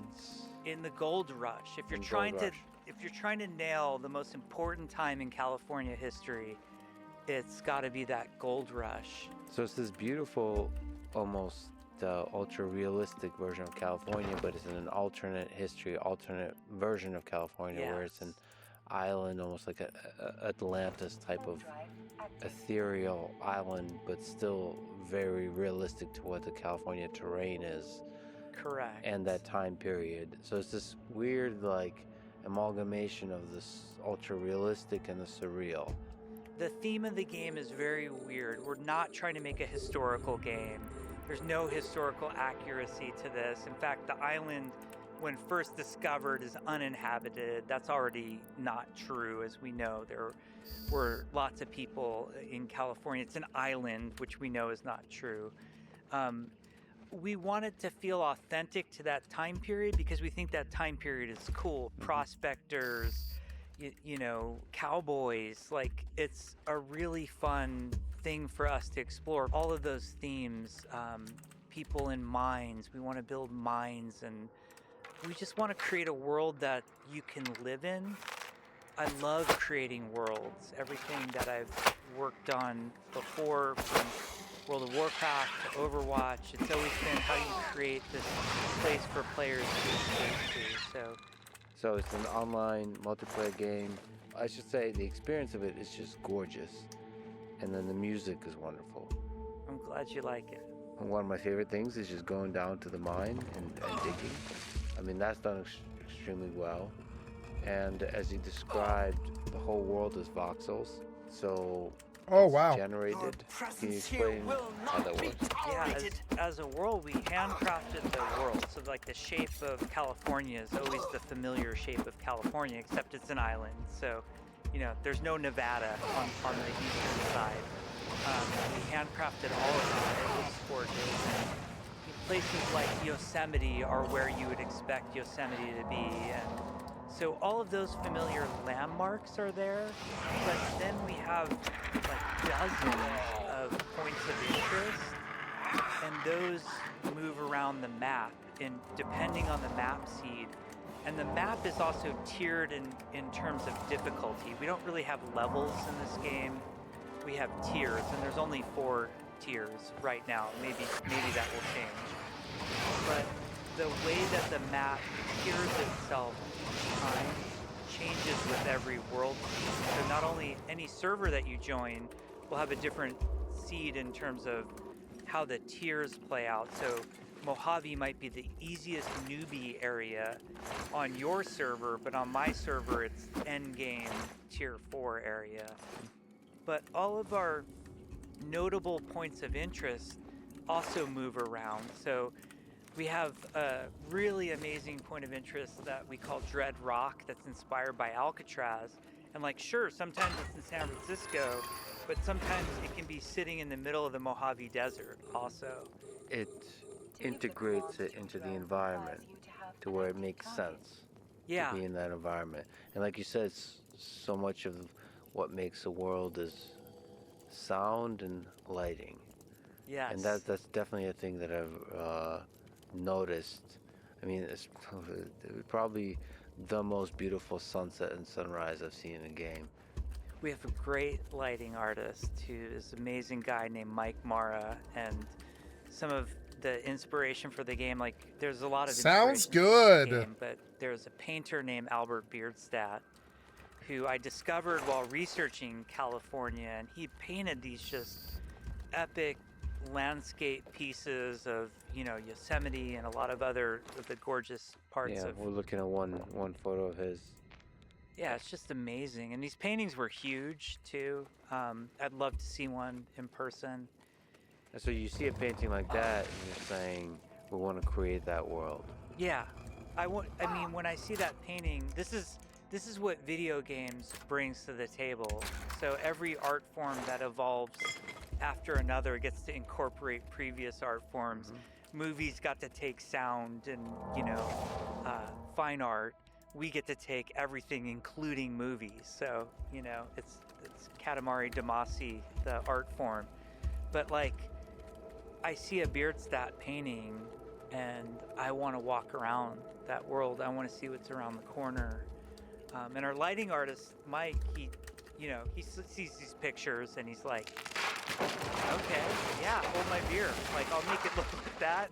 And we are all blown away by how much impact just the lighting. And I'm not an artist, so I don't think about things like the color theory, the lights, the clouds, what all of that's I think bringing you to are, this. Jeff I just Kaplan. I know think you I are. want to live in that world, and these are the types of worlds that we want to make. So what do you want the tone of the game to be, the feeling of the game? This is really different. It's been hard for people when people were talking to us about, you know, they know me and Tim, and they're, oh, the Blizzard guys, the Overwatch guys, you're making like a bright aspirational future team-based hero shooter, right? And I'm like, why would I want to do that? I felt like, first of all, respects to Blizzard, and I don't want to try to crib Blizzard and make a pseudo Blizzard game. You know, I want to make a Kensugiyama game. You know, me and Tim and this crack team, you know, we're only 34 people. We want to define what a Kensugiyama game is. And this world seems so inspiring. You know, the setting is really interesting. Yeah, I think California can be a game world. I think we can make it beautiful and interesting. We don't have to follow history or geography. We can kind of do a spin where, you know, it feels authentic. We can have guns that feel like they're kind of from that time period, but we're not spaceships and aliens and steampunk. That's what we would have done at Blizzard. We're going to be a little different here. So the tone of this game, you know, Metzen would describe Blizzard as the hero factory. You know, we make, and what he means by that is not only are we making heroes, but we make the players into heroes. This game is going to have an edgier tone. You're going to enter this world. It's going to feel lonelier. It's going to feel mysterious, larger than you. You're going to feel small until you earn the right to feel big. It's going to feel really dangerous. You're going to want to see what's over that next hill. Oh, look at all these stones. Setting, like get to shelter. This place is awesome. This To one get back east. to my Yeah, ranch between and these put two, my you cozy could be a fireplace on caster. and wait till morning, you know. Each one of these is a We full want mana more of regen. It's that good. vibe. And I can More reset it and get solitary, more. Almost scary, but beautiful. Yeah. That mix, that tension. I hate to ask this question, but given our previous discussion about a timeline slide, but what do you think a timeline looks like? When do you think it's possible for somebody in the world to be able to play this game? So this is the beauty of me and Tim kind of getting to run the show and why we're excited about it. We can kind of do whatever we want within reason. Yeah. So we're just gonna kind of quietly put it up on Steam and see what happens. Nice. You know, no like big corporate marketing group would ever think to do that in a million years without like some, you know, $10 million announce or whatever. We'll just kind of put it on Steam and be cool if people wishlisted it. There's my plug. And then I think we are shooting to have some sort of public-ish alpha in March. And then March. our plan is something I'm Wait, there's a really public excited alpha about, 'cause coming? I've never gotten to do this before. We want to put the game in early access. Some people hate early access and won't touch it, and I understand it. And then some people are like, I want to be in on the ground floor and see the thing from day one and watch it evolve. So we'll put it into early access. Survival of California. I like this developer. I liked Overwatch. I see some hope in him. Survival of California. Oops. Uh-oh, is it an enemy? No.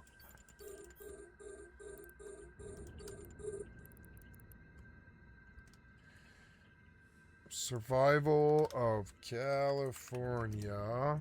I don't see it. Oh, The Legend of California.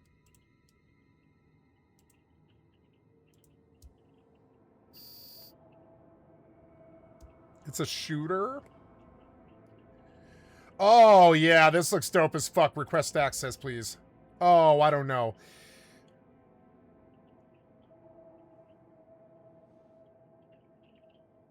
Public alpha, huh? Okay. Add to your wish list. Yeah, please. Looks dope. All right. Fuck yeah. Seems good.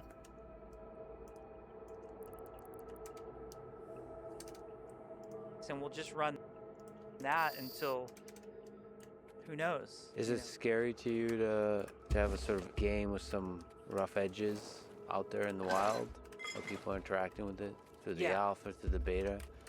Yes, and this game has more rough edges. Probably like the most rough edges we would have at Blizzard is like showing it at BlizzCon, which was heavily polished and controlled.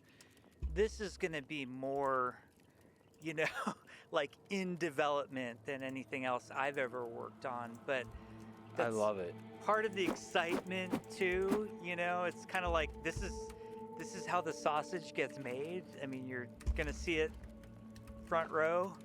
I'm going to try to get myself into the alpha somehow. Anybody who is listening to this, I highly recommend this game. You will not be disappointed. The world itself is just beautiful. So whoever's behind it, you and Tim and the team, is just doing an incredible job. And thank you for putting out rough versions of it, so we get to Yeah, not of wait course. forever for the perfect thing. And because you feel like you're a part of it. If you get the imperfect thing, I'm one of the people who like the imperfect. We get to see the rough versions develop, and we get to be a part of it developing. I saw the logo as a mountain. Can you explain the meaning behind the name? So, kintsugi is a Japanese craft of repairing broken pottery.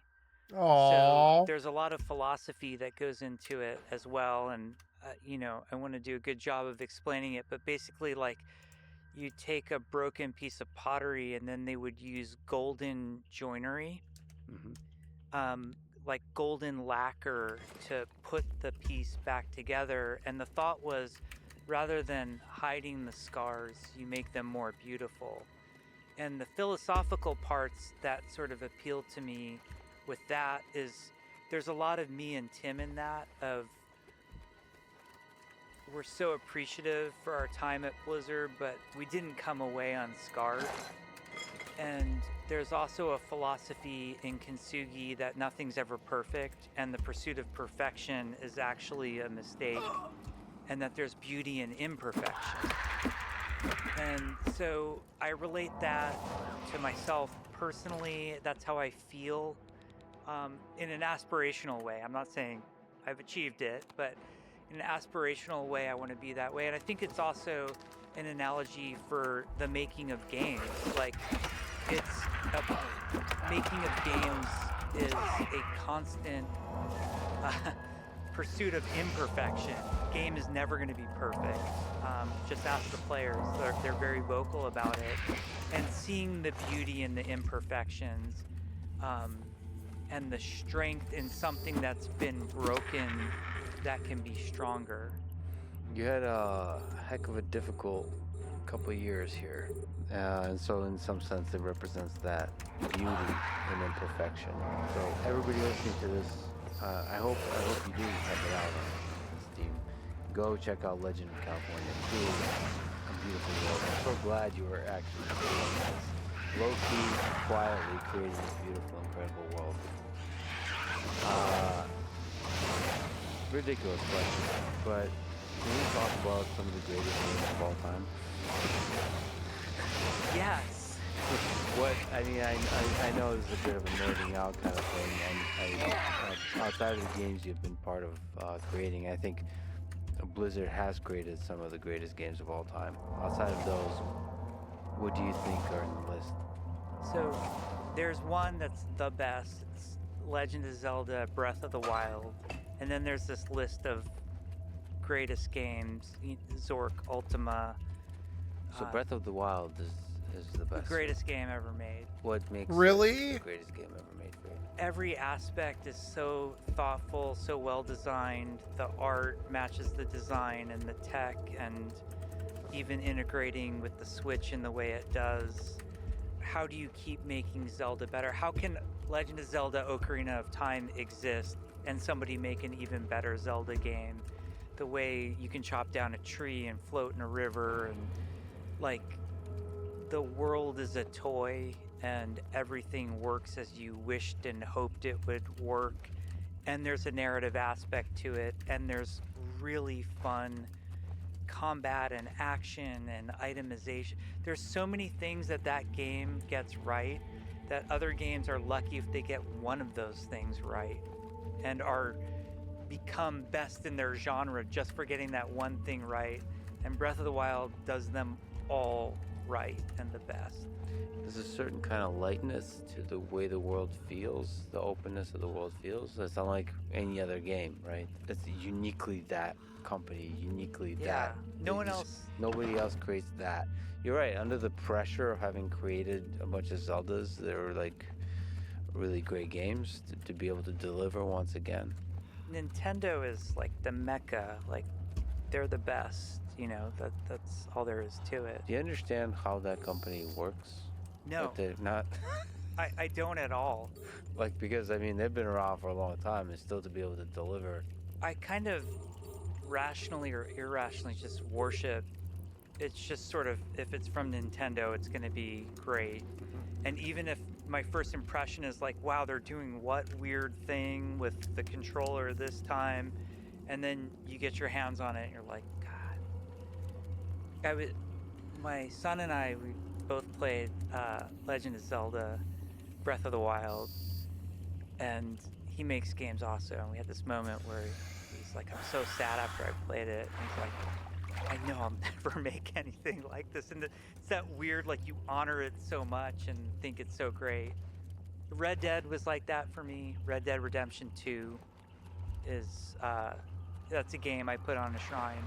Not just how brilliant the game itself is, but as a game maker, as a craftsperson who makes games, how the hell do you make that? Like, only Rockstar, with all the years of making those types of games, no one else can come in entry level and compete with that.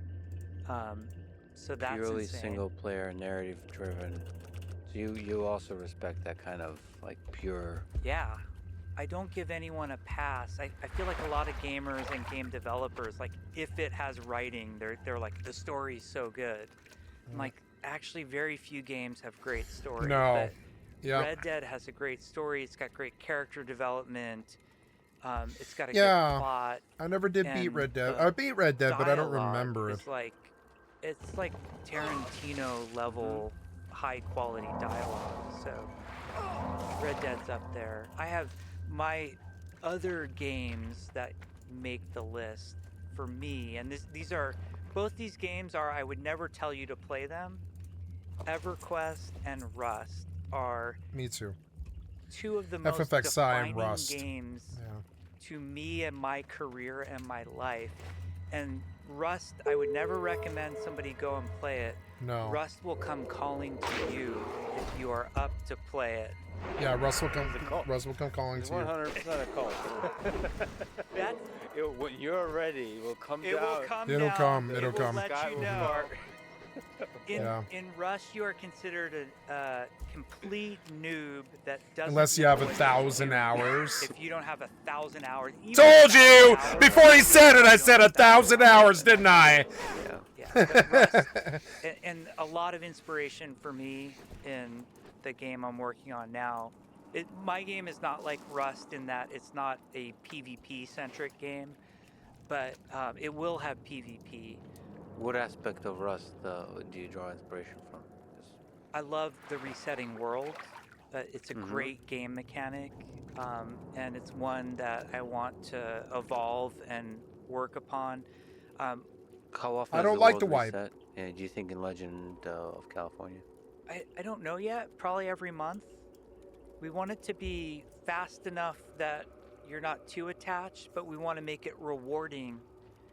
Like, the trick is coming up with not why am I upset that the world resets, but why am I excited that the world resets? And we know. Yeah, he's right about that. Angry about resetting worlds. Yeah, I don't like reset. Yeah. Anybody who's played 5,000 hours of Rust, like some of us, the resetting world is the magic.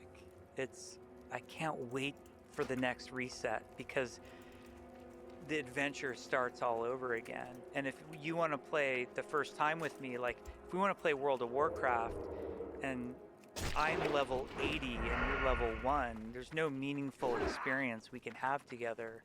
But in Rust, we just wait for a reset, and we're both naked on the beach, you know, from minute 1. What about the experience of Rust where you can have everything taken away from you? That part. We're not doing that. Great, Yeah. because that feels awfully stressful. Yeah, I just lost the entire Rust audience when I said we're not doing that. Because if you're a Rust player, you're not thinking you're going to lose everything you have. You're thinking, I'm going to take everything somebody else has. See, my perception of the Rust audience is there's like 3 people. They're in a castle somewhere. It's a very exclusive group. They are highly skilled, highly passionate, highly knowledgeable.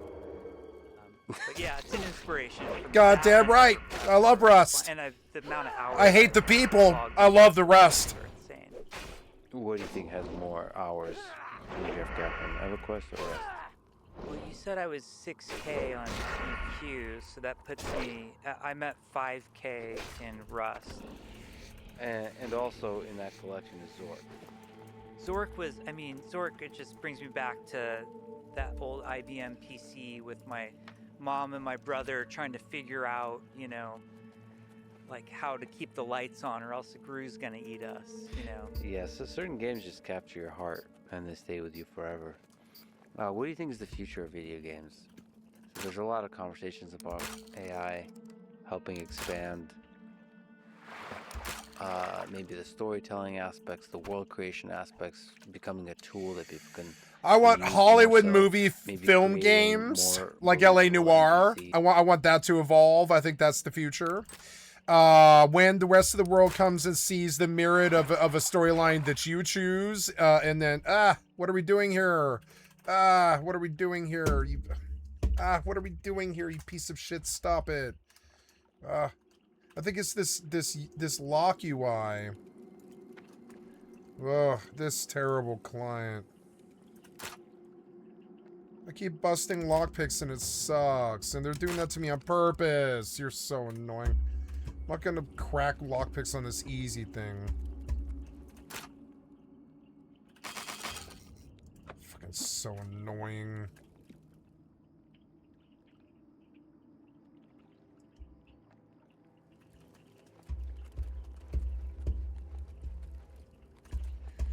Okay, I need to get out of this place, but I don't know how. And I don't know how I got where I am, either. You can see athletics starts to really pay. Yeah.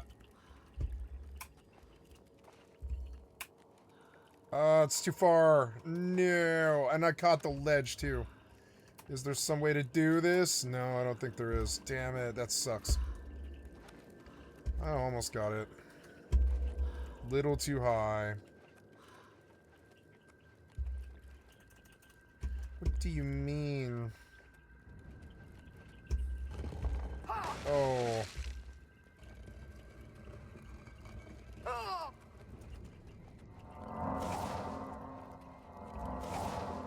I think the one thing they should have changed about this game is you should be able to teleport out of the dungeon, because it's just too... I mean, in the other Bethesda games, you can mark and recall.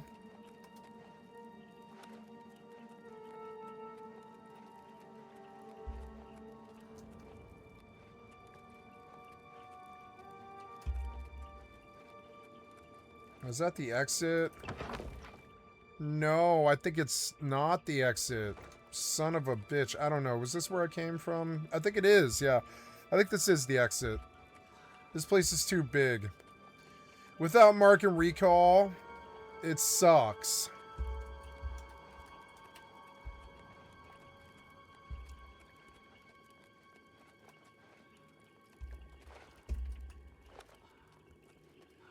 Fuck, I don't know the way out. It's so fucking labyrinthian. See, I'm too much of a combat guy for a game like this. The combat's good, I like it, but it's... Oh shit, what the fuck is all this? I found like a new hallway. Oh, fucking kill the pets. Fuck the pets.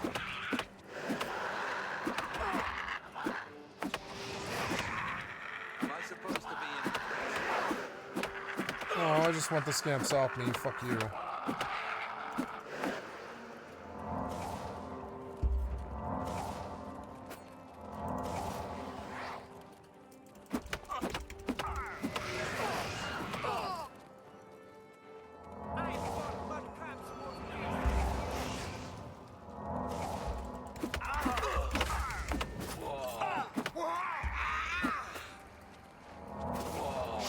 you've got.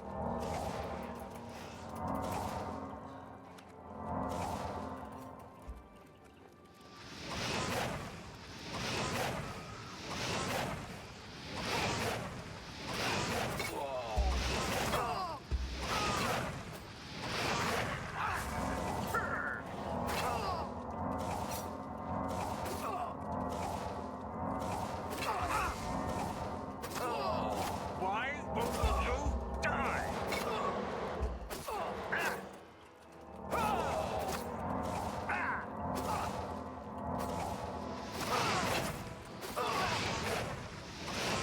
See the mage, Matt. The mage fight is so good. See, it's fun as hell playing a mage in this game. Tense and fucking fun, you know?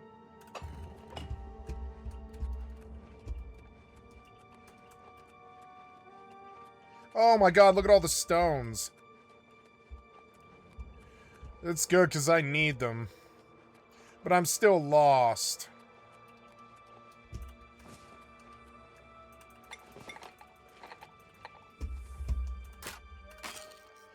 Fuck. I should try and pick this one. It's gonna be annoying. Yeah, this easy chest, huh? Let's try auto ones. Nope. Try again. Maybe I'll catch a nice roll sooner or later. With this low skill, it takes so long to get anything. Let's just try it. Use that kind of thing. Nice. I got it. But also there's, Nice. as we've talked about, the video game industry is changing and evolving and trying to figure out whether it's the indie game makers that will have more power or these larger game makers will have more power. So what do you think the future of games looks like?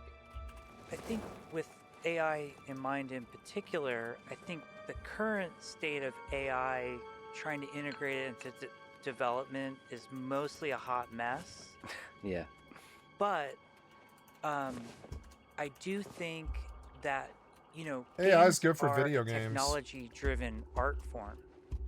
And Yeah. somebody much smarter than me once described it, and I'm paraphrasing, making a game is like making a movie if you had to invent the camera every time, because you're kind of inventing the technology of your specific game.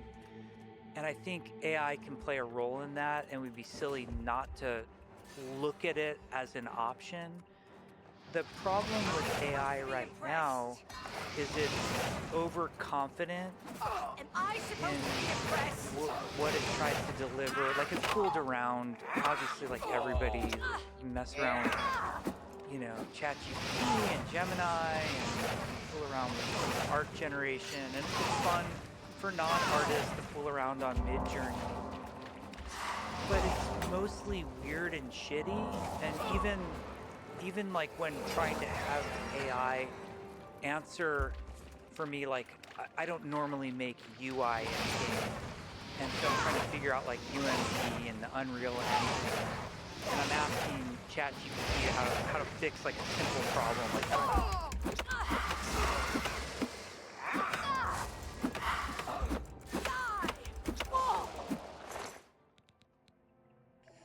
Ooh, the Dwarven Dagger looks good, but it's like not very good. Fortify Fatigue, nice. I'll take it. Vest of Warding. What's it do? Shield on self, nice. Fortify Fatigue Pants, not bad. Lesser, oh, I can't wear the Vest of Warding, but it's over the Lesser Chameleon, but Lesser Chameleon is good, but you can't see the character. But it is good. I'm going to keep it around because it's a strong robe. Nice. God damn it, that sounds annoying. Shut the fuck up.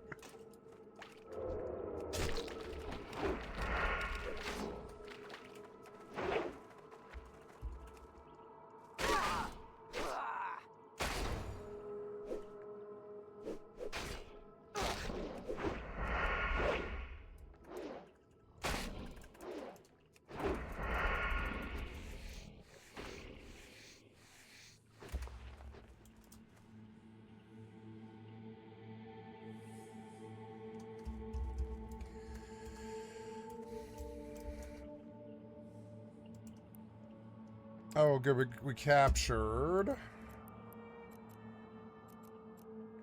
Let's go to the small. As this guy comes in. Bye, bitch.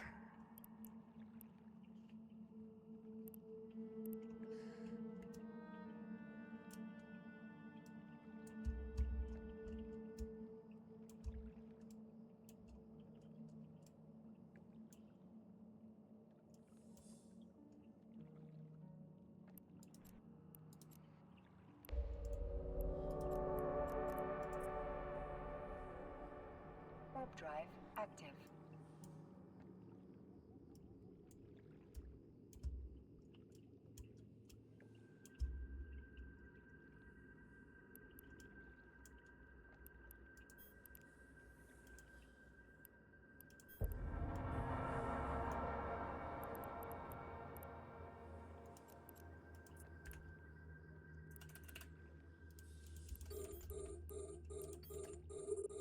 If this guy pushes me, I'll fuck with him. I think I can beat this guy.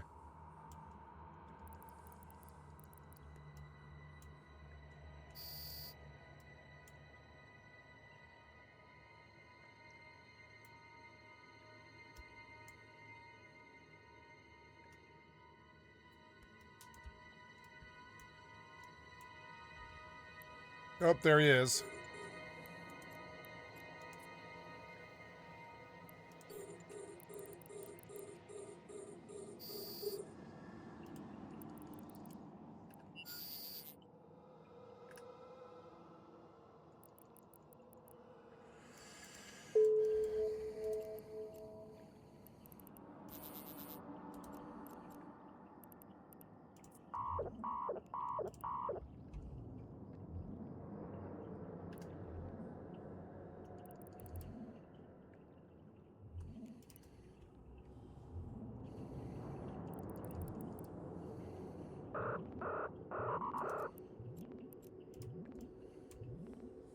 Oh, is he gonna beat me? I think he is gonna beat me. Oh, come on, man. How did he hit me for that far?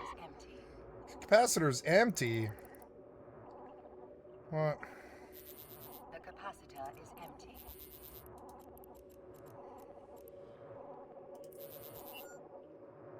Warp drive active. The capacitor is empty. He let me go. I don't know why, but yeah, he let me go.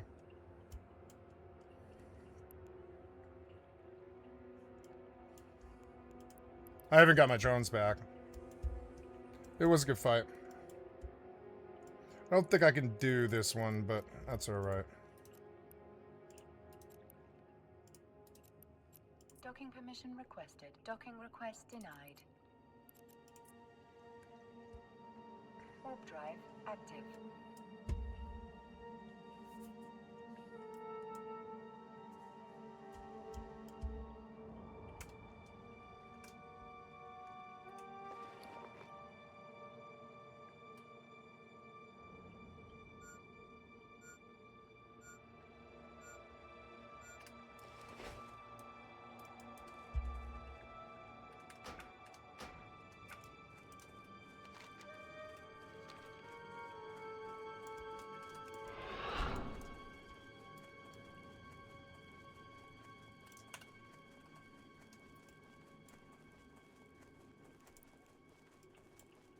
Not really.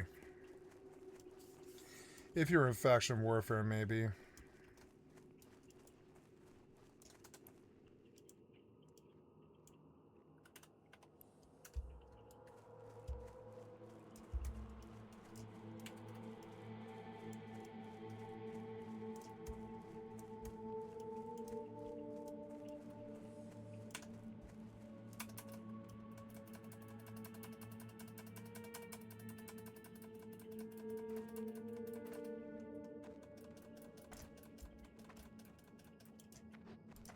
Quick about your business.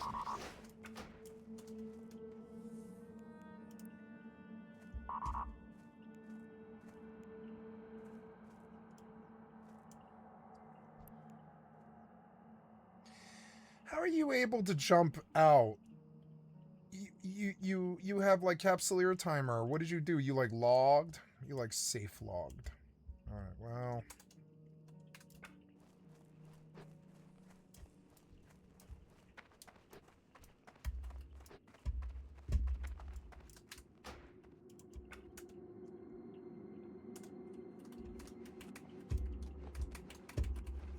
Oh yeah, maybe this game will play better if I don't have WoW running. Yeah.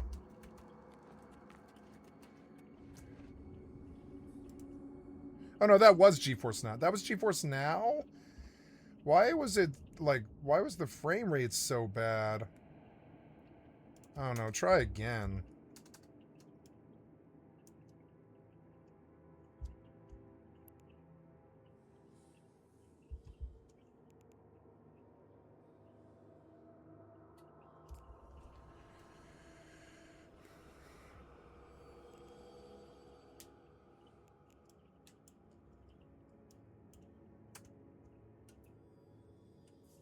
Well, I survived, and I survived the faction warfare fight.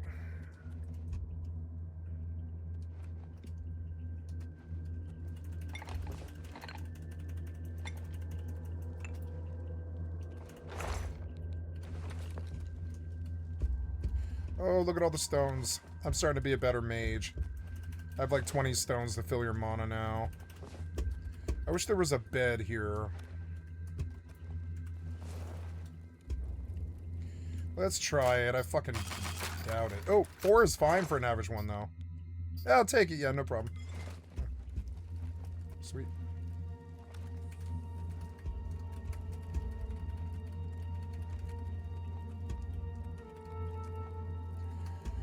I mean, but did we come in? Oh, look, the map finally. Can I leave? Where's the exit? Belda. Belda. Beldalore, Belda. So this is where I came in, I guess? Okay. Let's see if this map shows me where to go.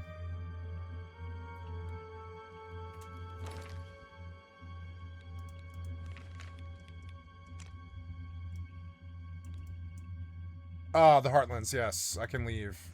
I don't know why, but the map wouldn't load before. And there's Beldalore. Makes sense. So, and I hadn't gone right of it, but yeah. So if I go to blue now, I'll be able to exit.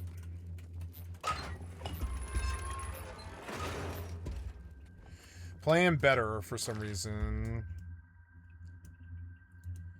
I don't know.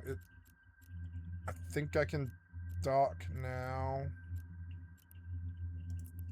I think I can dock now. Warp drive active.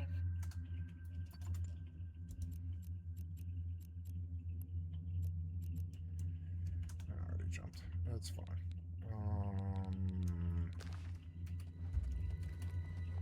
No, even in low, the game still looks good. Whoa.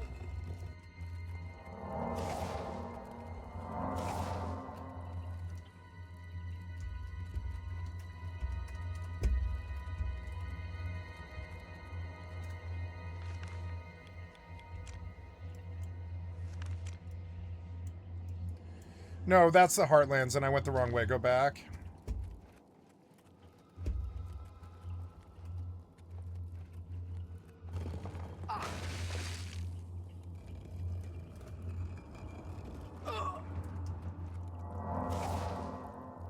Think? No, this is Beldalore. See, I don't like the dungeons. They're too annoying. If I go back out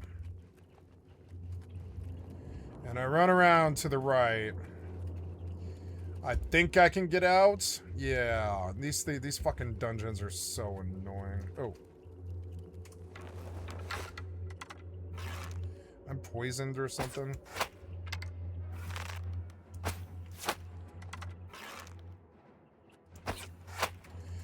The sensitivity feels bad, but only if the frame rate's bad. Yeah, we didn't explore this direction. Oh.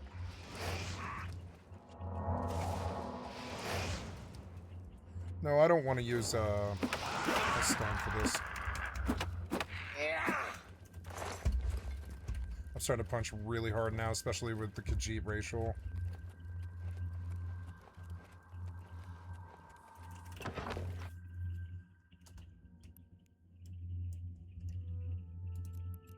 Docking permission requested. Docking request accepted.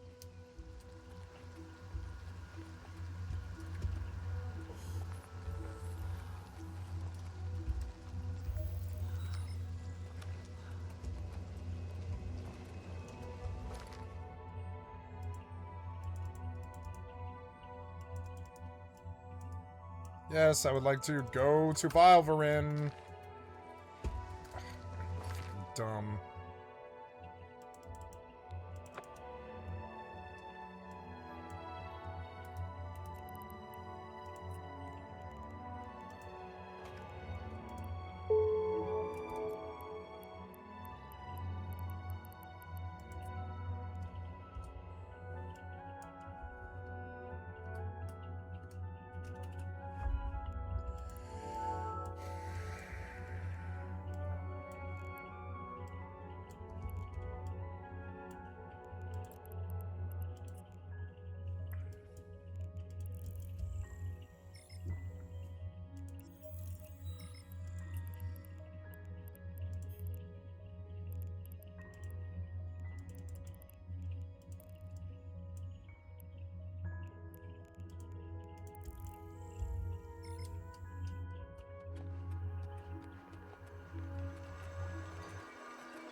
Can't sleep with enemies nearby.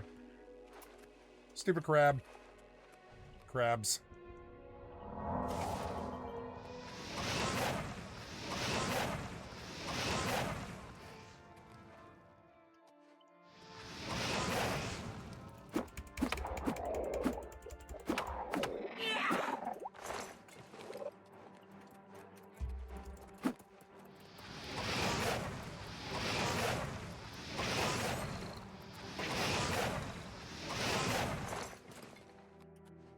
The frames aren't good enough. Makes me want to play like Skyrim or something, but the spells suck in Skyrim compared to this.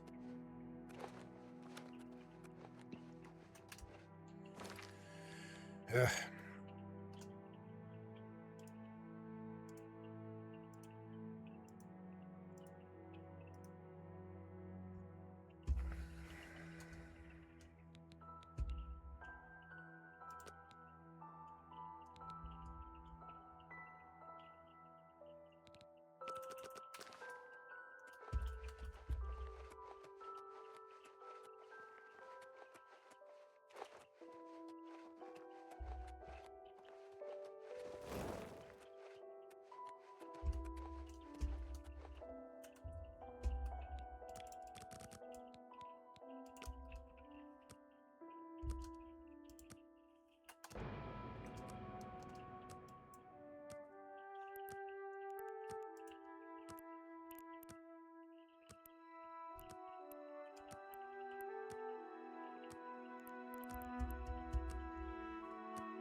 It turned on the ray tracing shadows for some reason. I was like, why?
My fishing pole is now gone.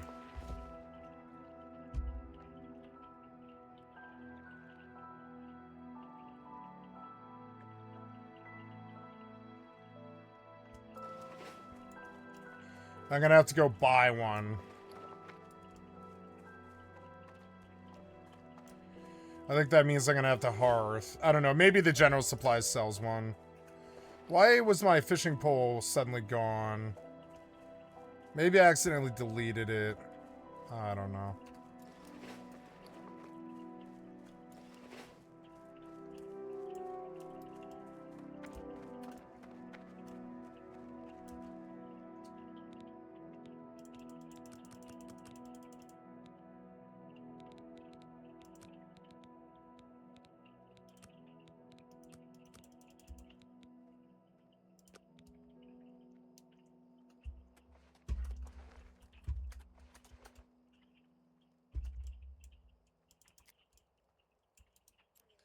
No, see, you didn't repair.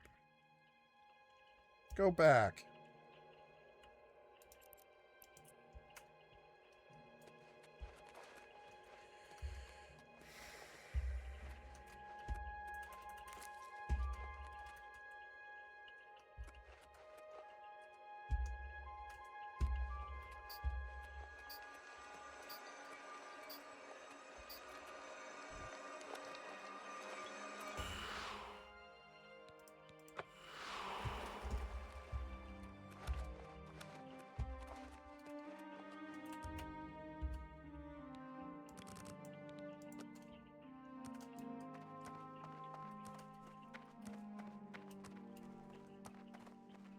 Docking permission requested. Docking request accepted.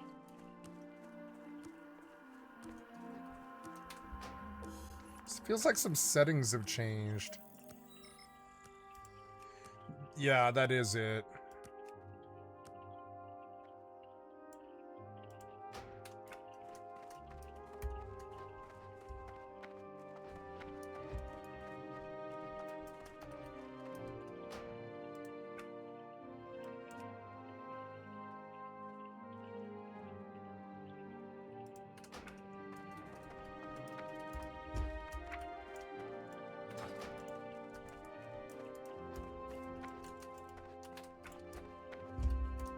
I'm listening.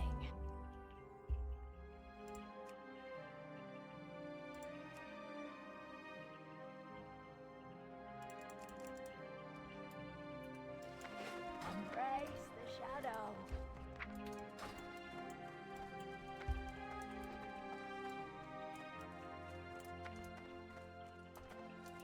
What is it?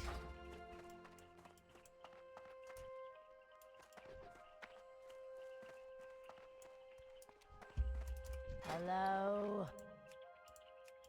Fuck, I have to like go back. Son of a bitch. Is that right? I think it is right. There's the general goods.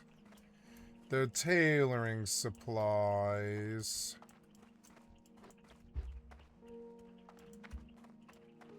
Mushroom cellar. And maybe down over here, I think that's a weapons seller, though. Yeah, weaponsmith, but I don't think he sells fishing poles. Damn it. Maybe somebody in the church.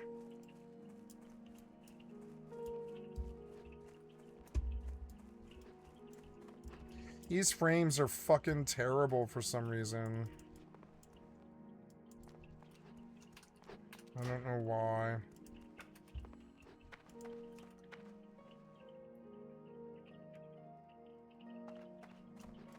That's why. All the settings were kind of wonky because I logged into the wrong thing. There we go. That's why the frames were bad there. Settings got changed.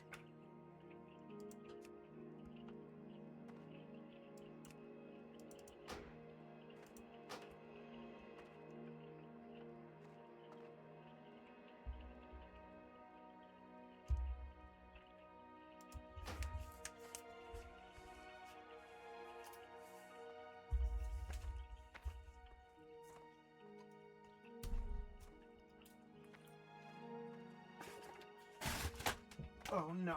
Gee, thanks. Oops.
Okay, sorry, I had to go to the bathroom.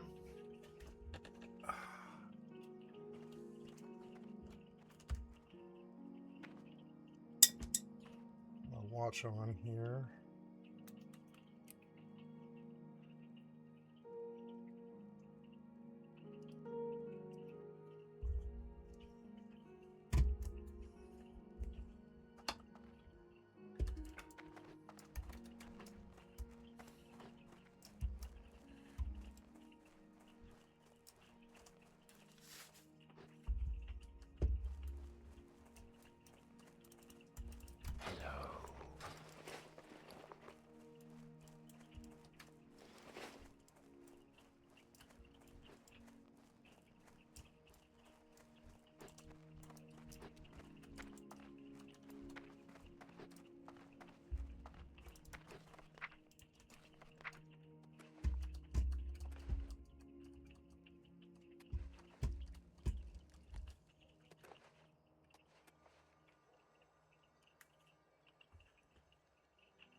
I'll plug it in tonight.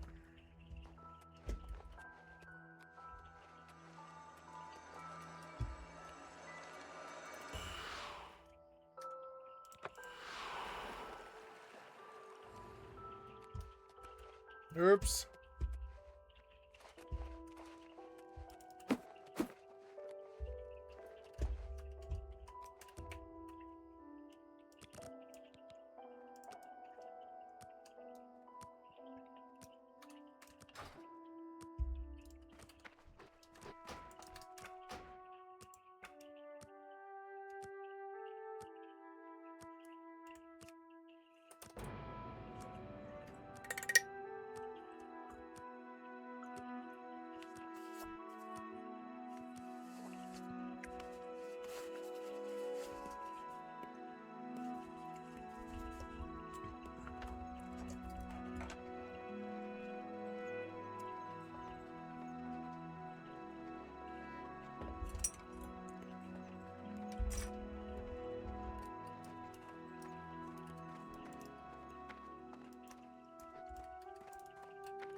Looking for something special?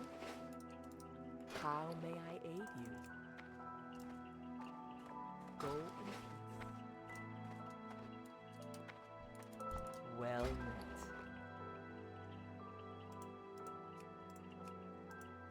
Her nice fishing pole, it's gone now. May the return. What happened to it?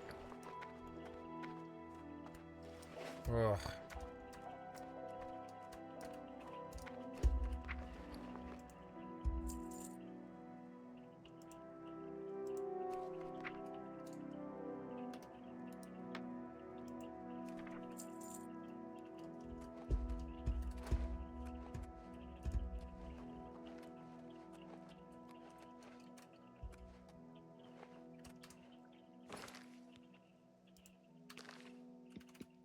It was a good session.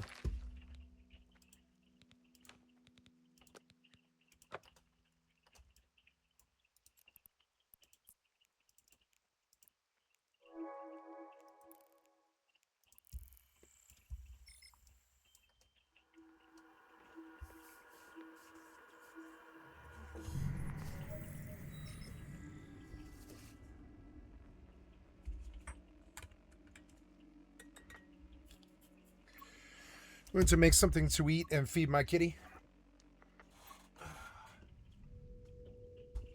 Dinner time, kitty.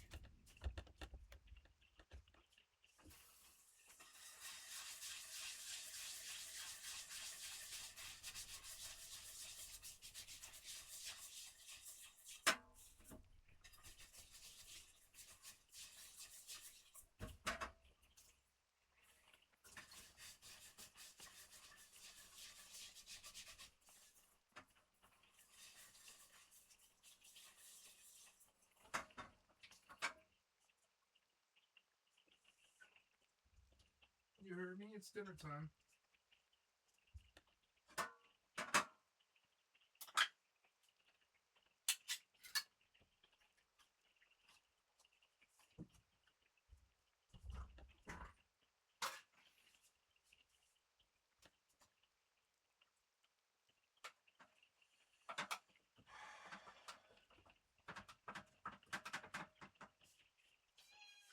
All right, kitty. You ready? There you are, my lady.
Okay.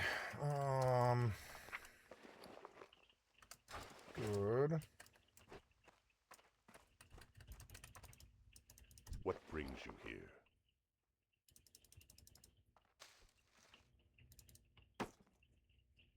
Be careful.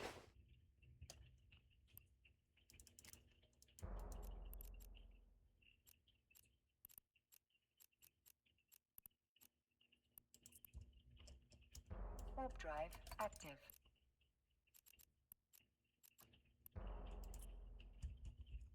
Warp drive active.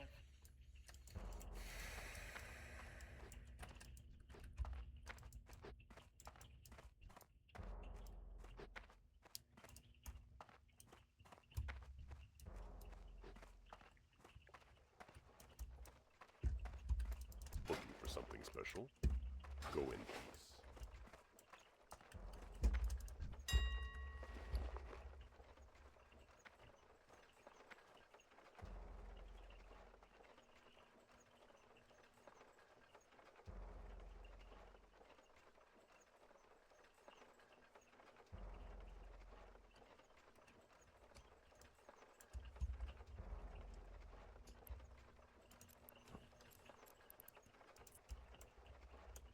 Warp drive active.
Probably make the chat rap, you know, and it like over.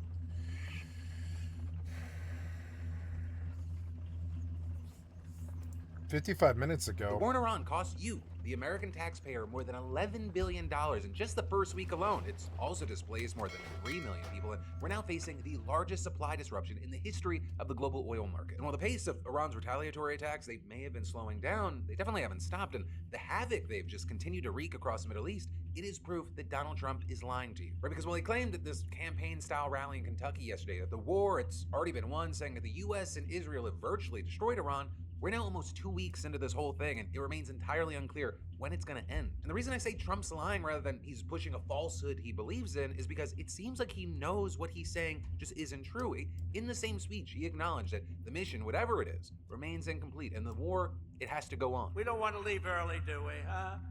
We gotta finish the job, right? And with all that, just today, Kuwait, Iraq, the UAE, Bahrain, and Oman, they've all reported drones or missiles flying over their territory, with at least some making it through and hitting their target. Kuwait, for example, said that its international airport had been damaged, and in Iraq, an Italian military base was hit, with luckily Italy's foreign minister saying that military personnel at the base had sheltered in a bunker and avoided any injuries. But the same couldn't be said everywhere. Roughly 30 miles off the coast of Iraq, 2 oil tankers were set on fire, possibly by boats carrying explosives, and a person got killed, and another 38 people had to be rescued at sea. And with that, you had Iran claiming responsibility for attacking one of the tankers, with the Revolutionary Guards claiming in a statement that the ship had disobeyed and ignored warnings. And while the statement didn't mention the other ship, Iraqi officials apparently suspect that Iran was behind the attack on the other one as well. And then, actually, Iran's believed to have been behind yet another attack targeting a container ship about 35 nautical miles off of the coast of the UAE, as well as 3 attacks on cargo ships yesterday in or near the Strait of Hormuz, although, again, Iran only claimed responsibility for one of those strikes. But in any case there, the number of commercial ships that have been damaged over the course of the war, it's now up to 19. And thanks to the latest attacks, Iraqi authorities suspended all oil terminal operations at Oman, closed a key oil export terminal for what it said were security reasons. With that coming a day after the country's biggest port was struck by drones for the second time, and that last one, it stands out because Oman has some of the few ports that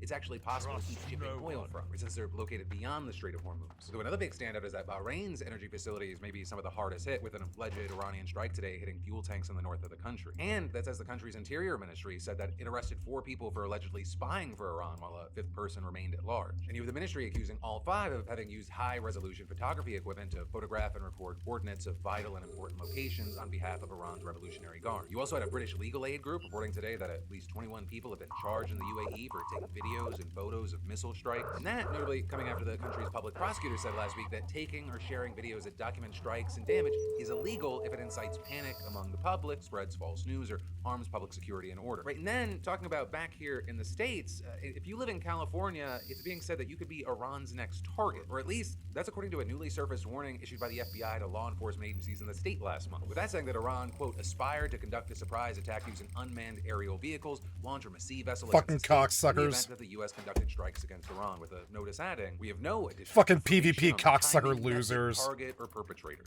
Now with that, I want to note that this was reportedly unverified intelligence, and there's no evidence as of now that this is actually This guy crept up a on me threat. while I As was far as getting what my others are dinner saying, ready. Trump telling reporters course, yesterday that he wasn't worried about Iran ramping up its retaliation to include strikes on U.S. soil. And then you had California Governor Gavin Newsom saying that he was in constant coordination Hi, with security kitty. and intelligence I officials don't want to you on me monitor right potential now. threats to California, including those tied to the conflict in the Middle East. And adding, while we are not aware of any imminent threats at this time, we remain prepared for any emergency in our state. But with this, while Iran may have a very hard time attacking the United States directly with weapons, it's already done it over the internet, because there's apparently been a major cyber attack targeting a major US-based manufacturer of medical equipment. No which kidding. told its roughly Get down. 56,000 employees Wednesday to Go disconnect from all networks and avoid turning on company-issued devices. Go. Though it also said that it had no indication of Kitty, get ransomware or off me. malware and believes the incident is contained. But also, with this, you have experts saying that this could be part of a troubling trend in cyber warfare, with the head of a cyber threat intelligence firm telling the Wall Street Journal, rather than targeting hospitals or frontline healthcare providers directly, adversaries may focus on critical suppliers and logistics providers where disruption can cascade across the entire healthcare system. Well, the company didn't say who it believed was behind the attack. You had a hacker group appearing to take responsibility for it, calling it retaliation for what's widely believed to have been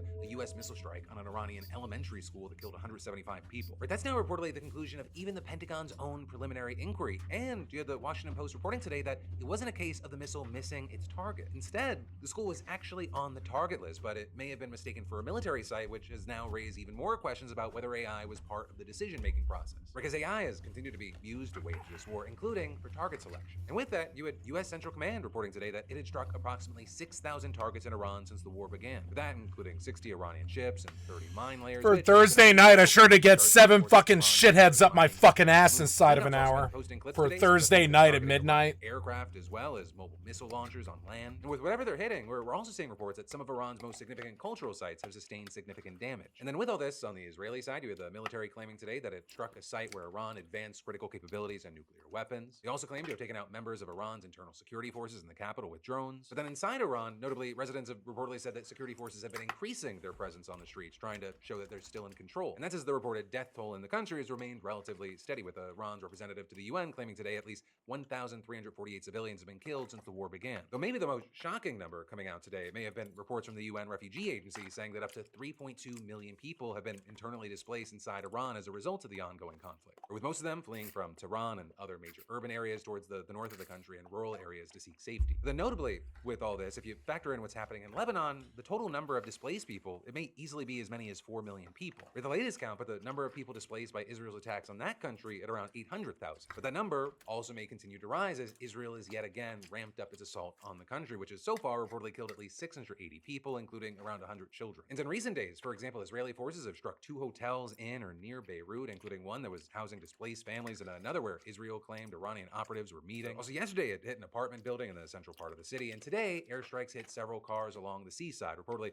covering the sidewalk in bloodied sand and setting off panic in the neighborhood. And that strike reportedly killing at least 8 people, injuring dozens more, and most of them displaced people. And then you also had the Israeli military issuing an evacuation order for central Beirut, the first warning for an area within the city limits since the war began. And then within an hour, the Israeli military began carrying out a new wave of strikes on Beirut, with Israeli officials saying the strikes were targeting infrastructure belonging to Hezbollah. And with that, what Israel's doing in Lebanon isn't the only thing being overshadowed by the war with Iran. Right? There's also the matter of what it's doing in Palestinian territories. Because officials in Gaza, they claim Israel continues to violate the ceasefire on a daily basis. And in fact, just a few days ago, Israeli air and tank strikes killed 6 Palestinians there. Also, more recently, you had a fire breaking out after a strike at 10 sheltering displaced Palestinians in a refugee camp. And then in the West Bank, we've continued to see an uptick in settler violence. But the key thing being that once the war started, Israel's military blocked many West Bank roads and largely shut down crossings into Israel. And you now have Palestinians in remote villages saying the roadblocks, they've left them increasingly exposed to this violence, which has reportedly killed at least 5 Palestinians in the West Bank since the war began, with a 6th man dying after inhaling tear gas fired during an attack, according to an Israeli rights group. And last night, settlers reportedly graffitied and attempted to set fire to a mosque. And then also, while you have violence spreading across the region, the broader fallout is spreading across the globe. The cost of oil has surged again after Iran attacked 3 ships in the Strait of Hormuz yesterday, with prices jumping to just over $100 a barrel this morning before dropping slightly. And then as a result, you had benchmark indexes in both Asia and the US falling by around 1% in reaction. Gas prices have also gone up for the 12th straight day since the war started, with the national average jumping to $3.60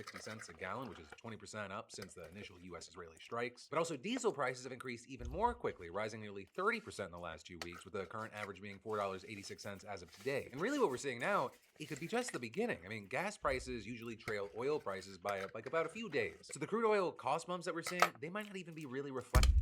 Oops.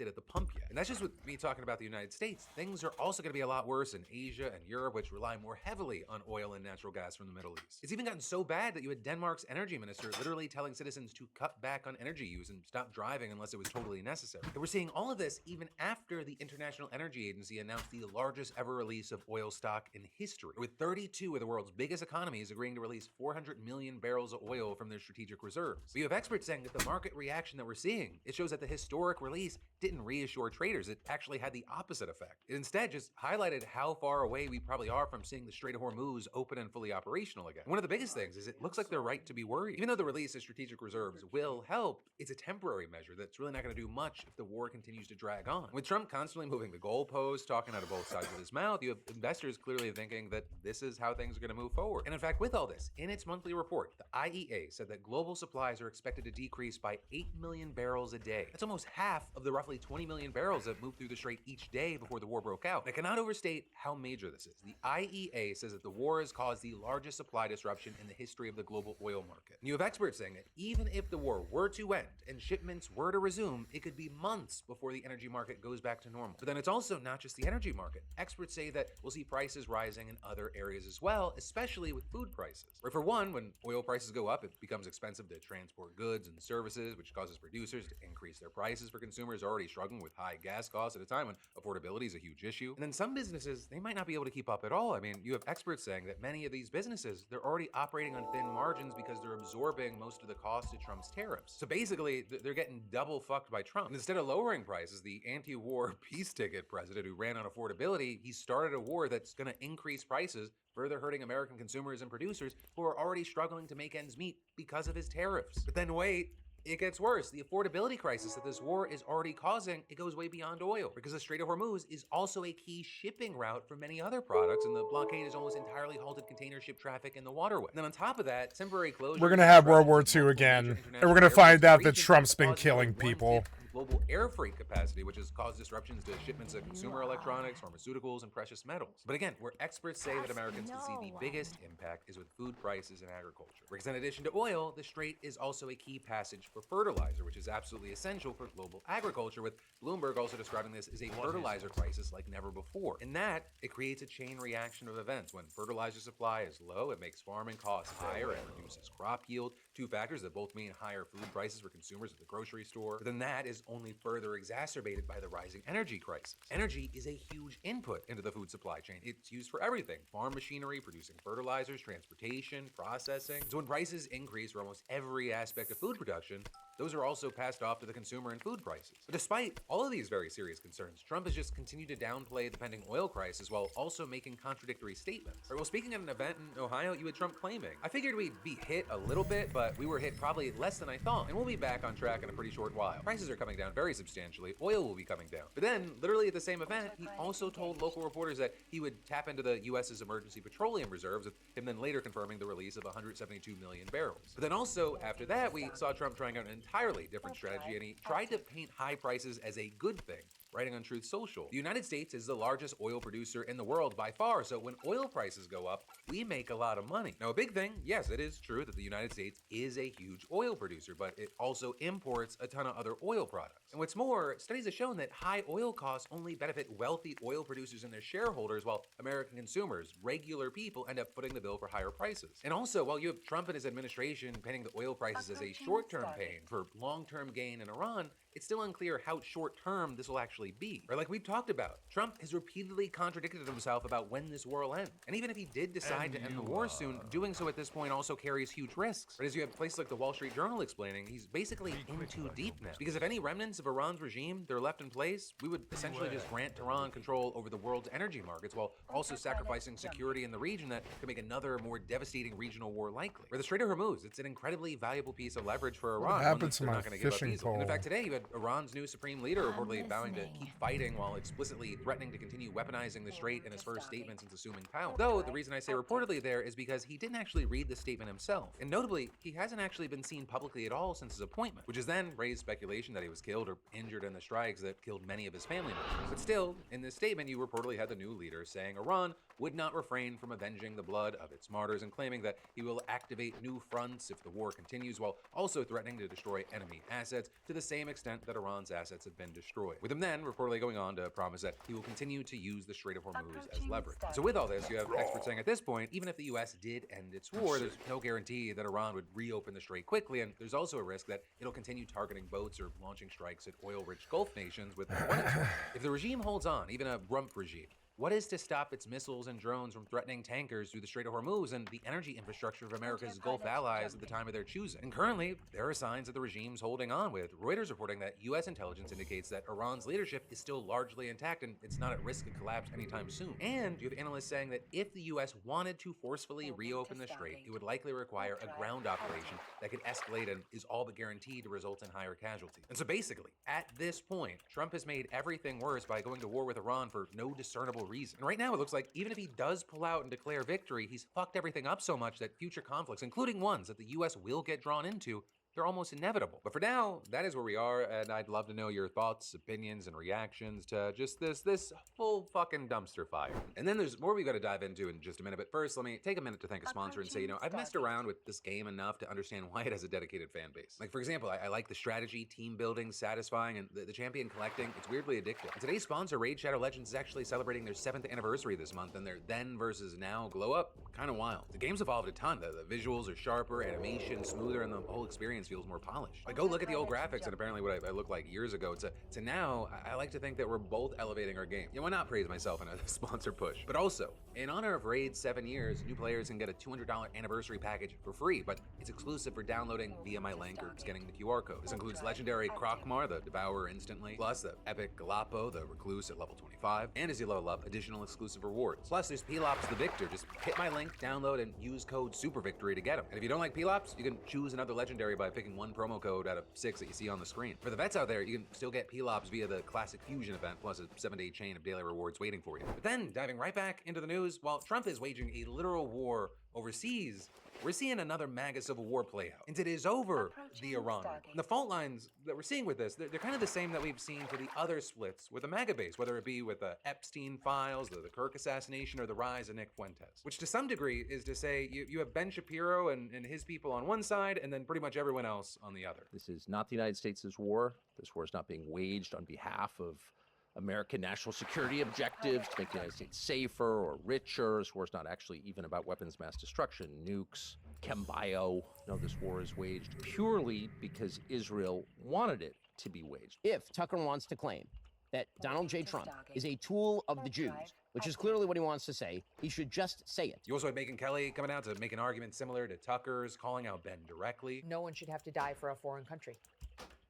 I don't think those 4 service members died for the United States.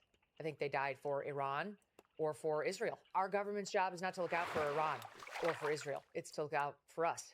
And this feels very much, to me, like it is clearly Israel's war. Mark Levin wanted it. It's his war.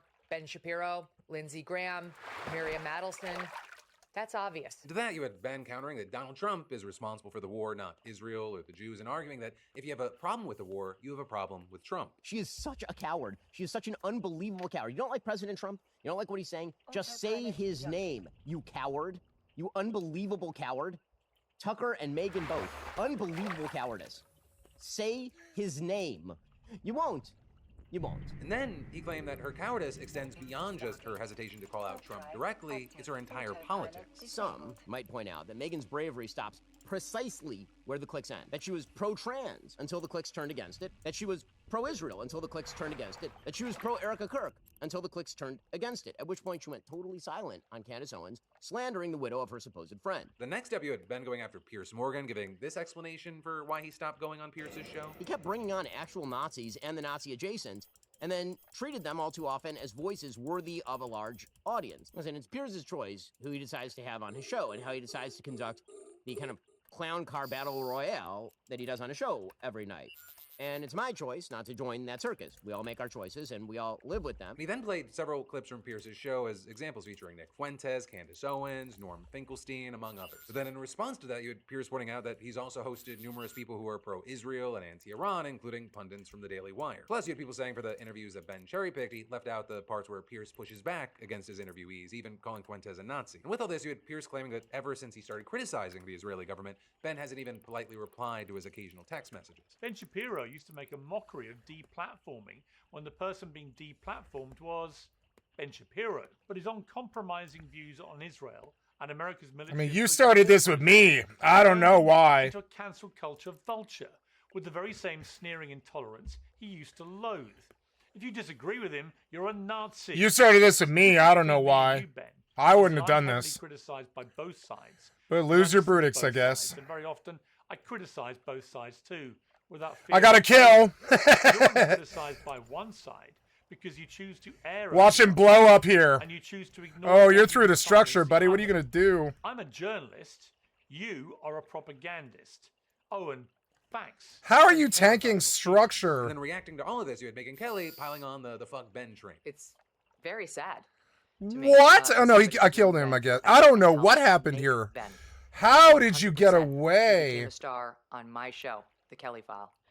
I'm very sorry to see this happen. Truly, I don't know how he got away. I don't know. From the conservative movement in order to make Ben happy. Right now, with all this, you've got both sides of this debate claiming to represent the majority of the conservative movement, painting the other as actually the minority. But at least on Iran, the truth ends up being kind of complicated and very interesting. Because before the war started, Republican support for a hypothetical strike on Iran, it was pretty weak, with like 40% in favor, 25% opposed, and 35% unsure. But then after Trump just started the war, support for the actual strikes ballooned all the way up to 85% of Republicans. And you had 3/4 saying that they believe that Iran has posed an imminent military threat to the United States, and 6 in 10 saying that the president's actions are making the U.S. safer. So basically, once Trump went from I'm the pro-peace candidate, no more wars, and he went full neocon, all that so-called isolationist anti-war sentiment, it just fucking evaporated and his supporters fell in line. Though interestingly, the party still split about 50-50 over putting boots on the ground. At least for now, until he does it, and then you see just everyone change their minds. And so it's going to be very interesting to watch what happens there, also how this MAGA civil war continues. But what I will say is,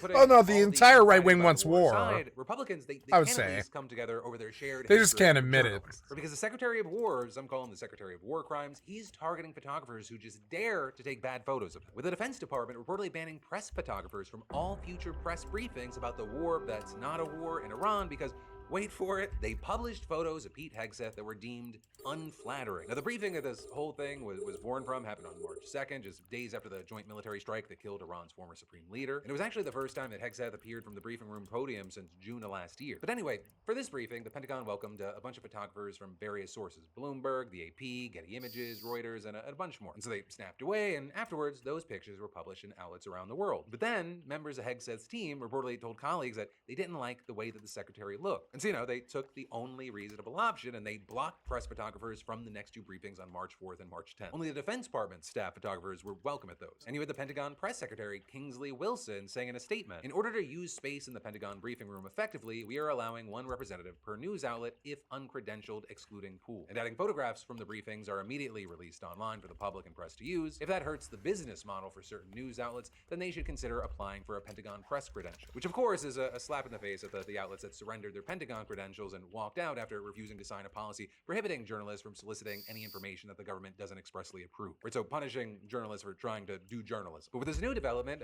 press rights advocates, they weren't exactly pleased with the development. The National Press Photographers Association condemned the decision, calling on the Pentagon to restore the photographers' access. And you had their president saying in a statement, "Excluding photographers from Pentagon briefings because officials did not like how published images portrayed them shows an astonishingly poor sense of priorities in the midst of a war and is for a public servant, not a good look. A free press cannot function if government officials decide that only favorable images of public officials may be created or distributed." You had Charles Statlander, a spokesperson for the New York Times, echoing that, saying, "As the Times has long said, there is a clear importance in public service to allowing journalists to report fully on the U.S. military. This includes photojournalists who deserve access and credentialing to attend Pentagon briefings. But instead of pushing the Pentagon to allow photographers to do their jobs, the White House has chosen a more combative response to the whole situation." In the Washington Post article that initially broke this story, journalist Scott Nover wrote, "White House Principal Deputy press secretary Anna Kelly declined to comment on Hegseth's decision to shut out reporters. But then Kelly herself pushed back on that, saying on Twitter, "Fake news reporter Scott Nover said we declined to comment for this story. Not true. He just didn't like my comment because it exposes how little the Washington Post cares about access for photographers. Fake out." They're sharing a photo of an email thread that appears to be her responding to Nover's request for comment with, quote, "Didn't the Washington Post just fire all of its White House photographers?" Which actually is true. Just last month, the Washington Post laid off about 30% of all its employees. And that included 300 journalists and all of their staff photographers. And so you've seen some right-leaning outlets jumping on that fact to claim that the Post is just trying to stir up drama and outrage against Hegseth, the Pentagon, and the Trump administration. But there you had people pushing back, noting that the Post article reporting on the photographer ban didn't mention anything about their own staff getting shut out, rather citing their sources about the decision to ban photographers and the reason for it, with people saying this is just what a news outlet does. And in fact, you had a lot of people responding to Kelly's tweet saying just that, including from Dan Lamothe, a military affairs reporter for the Post, who said, "Whether we have 0 photographers or 72 photographers, this story about the Pentagon is still true." But then from that, I want to end today's show with a quick congratulations and one more piece of news we need to dive into. But starting with the congratulations, congrats to Ethan K, SeatGeek's latest weekly winner, who just scored $500. Ethan K. To watch the Bears versus Packers in the fall. And for the rest Ethan of you, that's right, K. SeatGeek is still giving away $500 in tickets every week, and you should definitely enter today if you haven't already. Right? You could be the next winner and snag $500 towards seeing your favorite artist, sporting event, play, just really whatever. There's like over 70,000 events to choose from. And all you gotta do is add code DeFranco to your SeatGeek app profile for a chance at the weekly $500 prize, no purchase necessary. But then with that said, the final thing that we need to talk about today, the final piece of news, is we need to talk about how the House Oversight Committee just held a closed-door deposition with Richard Kahn, Epstein's former accountant. Because we are again seeing both sides play the same spin game and create their own talking points about what was said and what we should believe. Now, Kahn, he's the executor of Epstein's estate, though he claims that he had no knowledge of Epstein's crimes, that he never observed any abuse or trafficking or heard any complaints, but that he still regrets he may have unknowingly assisted Epstein in any way. And according to the representatives there, he answered every single question and named some of the clients who contributed to Epstein's absurd wealth, claiming that Les Wexner, Leon Black, Steven Sinofsky, Glenn Dubin, and the Rothschild family all paid Epstein millions. Leaders in the committee also said that Kahn admitted to impersonating Epstein in communications with banks and facilitating a fake marriage between 2 women in Epstein's orbit. And when it comes to other powerful people who may have had ties to Epstein's wealth, you had Representative Suha Subramaniam telling MS Now. We asked him about whether there are any financial transactions between Epstein and other heads of state or politicians, and he did mention the name Ehud Barak. I remember Virginia Giuffre had mentioned that a former Israeli prime minister, which Ehud Barak is, had violently raped her. But you also have Republicans focusing on who Kahn didn't implicate, especially Trump, again trying to use the deposition to clear the president's name, with Chairman James Comer saying, Kahn testified under oath because the Democrats asked this question. He had never seen any type of transaction to Trump or anyone in his family.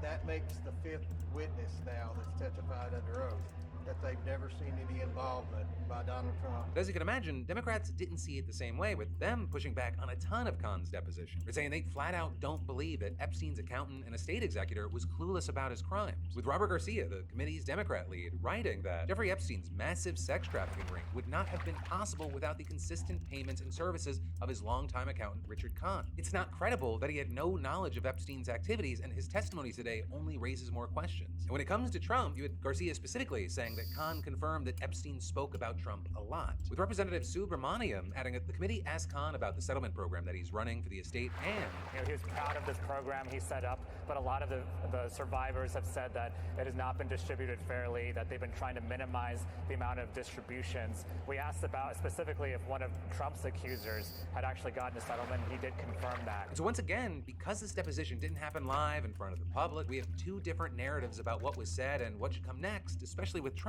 But also, when it comes to the public's feelings on Trump's role in the files, well, someone in DC, they made their thoughts very, very public, because a statue depicting Trump and Epstein in the Titanic King of the World pose just went up at the National Mall. And it had a plaque with it saying, the tragic love story between Jack and Rose was built on luxurious travel, raucous parties, and secret nude sketches. This monument honors the bond between Donald Trump and Jeffrey Epstein, a friendship seemingly built on luxurious travel, raucous parties, and secret nude sketches. With that being put up by a group of anonymous artists who got a permit allowing it to be up in the mall through Friday. Though you also had the White House trying to deride it as a stunt by wealthy Democrat donors. And as far as what Trump thinks, well, he's repeatedly claimed that the files are a hoax, but also that they exonerate him. But then also with this, you have a ton of people now focusing on his choice to attack one of the Republicans who has led the charge in exposing the files, right? Thomas Massie. As we've all seen, Epstein's one of the issues that Massie's bucked Trump on over the last year. And so yesterday you had Trump going to his Kentucky district and railing against him and endorsing his opponent. He is the worst person. He's disrespecting our country.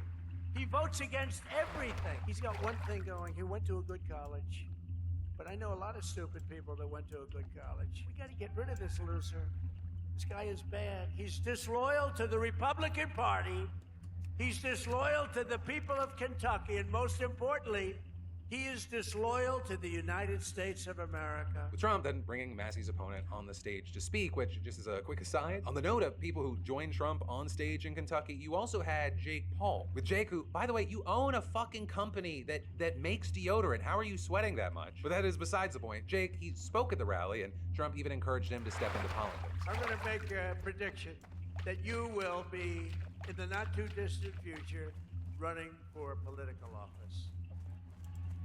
And you have my complete and total endorsement. Jake Also, Paul. Trump and Jake Paul made a video where they were dancing together. You know, the kind of fun, chill vibes that totally make sense. Men when we're dancing with at each war other. with another country and prices are going through the fucking roof. But anyway, a big thing with all this is that it looks like Trump's crusade against Massey, it might be working. Because according to CBS News, conservative groups are spending over $5 million to try to oust Massey in the primary. And while Massey, he's gotten some support from outside groups, it's not nearly as much as the money that's going up against him. And that's a huge deal because this is likely his toughest primary yet. Now that said, for his part, you had Massey shooting back at Trump by claiming that the president's team was paying to bus people to that rally, arguing that Trump's voters in his district also support my work on the Epstein files, reining in spending, ending forever wars, draining the swamp, and food freedom. And while yes, there's gonna be polling from then till the primary, we won't know how this is gonna play out until May. And yeah, in the meantime, I'll just keep thinking to myself, what a weird time we live in. Donald Trump just endorsed Jake Paul, and I'm rooting for fucking Thomas Massey to win an election. I don't know if this is the worst timeline, but it's definitely the dumbest. But that, it's where we're gonna end today's Thursday Philip DeFranco show dive into the news. Though, if you're somehow not sick of my face and voice yet, there is more for you to watch. Whether it be that brand new Crashing Out episode between Alex Perlman and I, or that In Good Faith deep dive we did with Jon Favreau this week. On YouTube, you can click or tab right here, or of course, I just always have links in the description wherever I post. The main thing, thank you for watching. I love your faces, and I'll see you right back here next time.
Oh, is it the FOV? Maybe the FOV changed. I was like, why does it look all weird? No, the FOV's right. It looks weird for some reason. Maybe it's the HUD, or sorry, the HDR.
Oops.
I want to watch this again from Kira. Okay, what's up, friendos? Welcome back. You really don't hate Blizzard enough, right? And this can kind of be applied to most big corporate video game structure. Ubisoft, you know, Activision, obviously this is all a big jumble now because it's Microsoft owns Activision Blizzard. And really, all of these big companies, at this stage, we're now seeing thousands of job layoffs despite record levels of profit every year. Just ruining IPs that you've grown up with and loved. A constant push of AI. AI's in everything. Or we're going to be using AI to make things. If you can think of some kind of scandal or something that would remind you within that year of how much you've lost in terms of what these companies used to be and what they now are, they will remind you of it. And the reminder we've got here requires a little bit of context explanation, but I'll let the clip speak for itself first, because this is doing the rounds right now for very good reason. This, if you didn't know, is Jeff Kaplan. Jeff Kaplan is one of the big OG Blizzard names, of which almost none of them work at Blizzard anymore. I wonder why that is, but let's let him speak. And what it boiled down for me, like what sort of ultimately broke me in my Blizzard career, was I got called in the CFO's office, and he sits me down and he says, he gives me a date, which at the time was 2020 and was going to slip to 2021, but at the time it was 2020. And he said, Overwatch has to make in 2020. And then every year after that, it needs a recurring revenue of. And then he says to me, if it doesn't do dollars, we're going to lay off 1,000 people, and that's going to be on you. So what you've got to understand is when Jeff Kaplan, because he left shortly after this, he left in early 2021. When he worked at Blizzard, he was one of these big staple names, and at this time, he was the staple name he was the face of Overwatch, right? He was the man when it came to Overwatch. But he'd worked at this company for 19 years. He'd been in the leadership structure. He'd been a big name, a big face of the company for 19 years. Well, the majority of that 19 years. So when you understand that the people who took over Blizzard, the people that were in these positions of power, CFO, Chief Financial Officer, these people are evil. Like, there's no two ways about it. If you can do this to not only 1,000 employees, which, by the way, let's not get this twisted, because this is context you need to understand. Overwatch was a monumental success. Like, we'll go over the numbers in a minute and just how fucked this whole situation really is when you start peeling back the layers of this rotting onion. But if they can sit down a 19-year veteran who there's no rumors about this guy, as far as I'm aware, there's no scandals. Pretty much everybody universally, when they talk about Kaplan, say that he was a great person to work with. He's like a really friendly, really nice guy. He's like a stellar contributor. He's the face of the big franchise. He's been at the company for so long. 19 years, and you sit this man down and go, either reach these targets or we fire 1,000 employees, and that's on you. You're going to be responsible for these 1,000 people losing their job.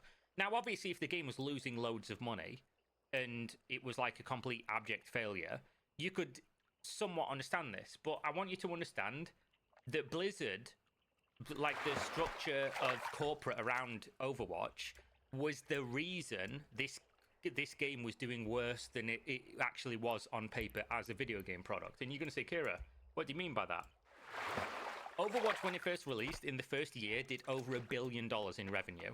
Over the next 3 years, over 50 million people played the game. Bear in mind, this was a box price game, but in some territories, you didn't have to pay a box price. I think in Korea, definitely. I'm not sure about China. I can't remember.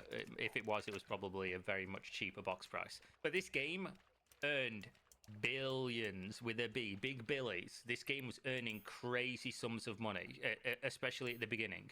You want to know why they needed so much money out of Overwatch?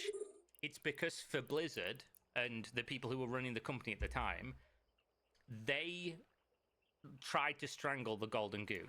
But with Blizzard, they wanted to revolutionize Overwatch as a viewing experience and basically turn Overwatch into a vehicle of creating the greatest esports product ever.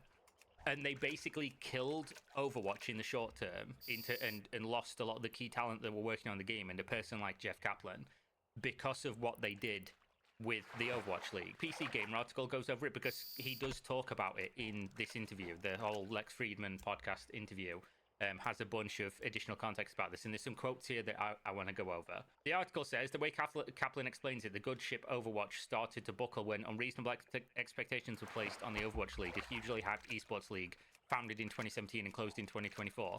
And he says, quote, where it got away from us is that there was a lot of excitement about Overwatch League, like too much. It got over-marketed to the people buying the teams. They went on the roadshow where they had a deck, and you can put anything in a deck and sell anything, and they were pretty much selling the Brooklyn Bridge that Overwatch League was going to be more popular than the NFL.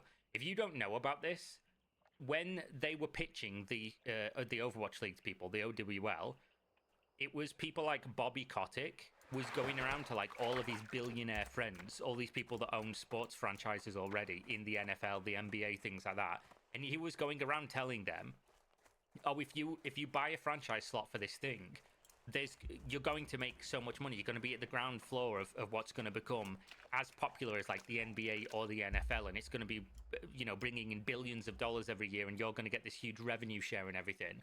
And they were selling these people on something that couldn't ever fundamentally exist.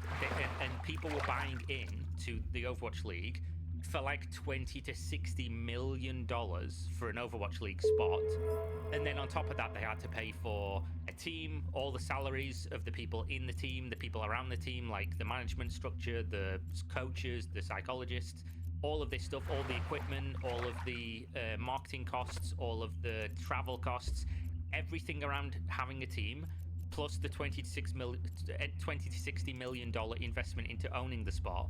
And what they sold them on was probably the dumbest thing I've ever heard in my life. I've followed esports for a long time, since very seriously starting in around 2011-ish, and I followed like StarCraft 2, and then I moved on to like Dota and Counter-Strike, League of Legends very briefly, but mostly nowadays I watch a lot of like Counter-Strike 2 and Dota tournaments, and I had a fleeting interest in what the Overwatch League was saying. And when you looked into this thing, they were saying stuff that even now does not exist in esports and would never make sense. They were telling these billionaires, we're going to have stadium sellout events where people are going to come to like your city. So you'll be like the New York whatevers, you'll be the Shanghai whatevers, you'll be the London whatevers, and we give you this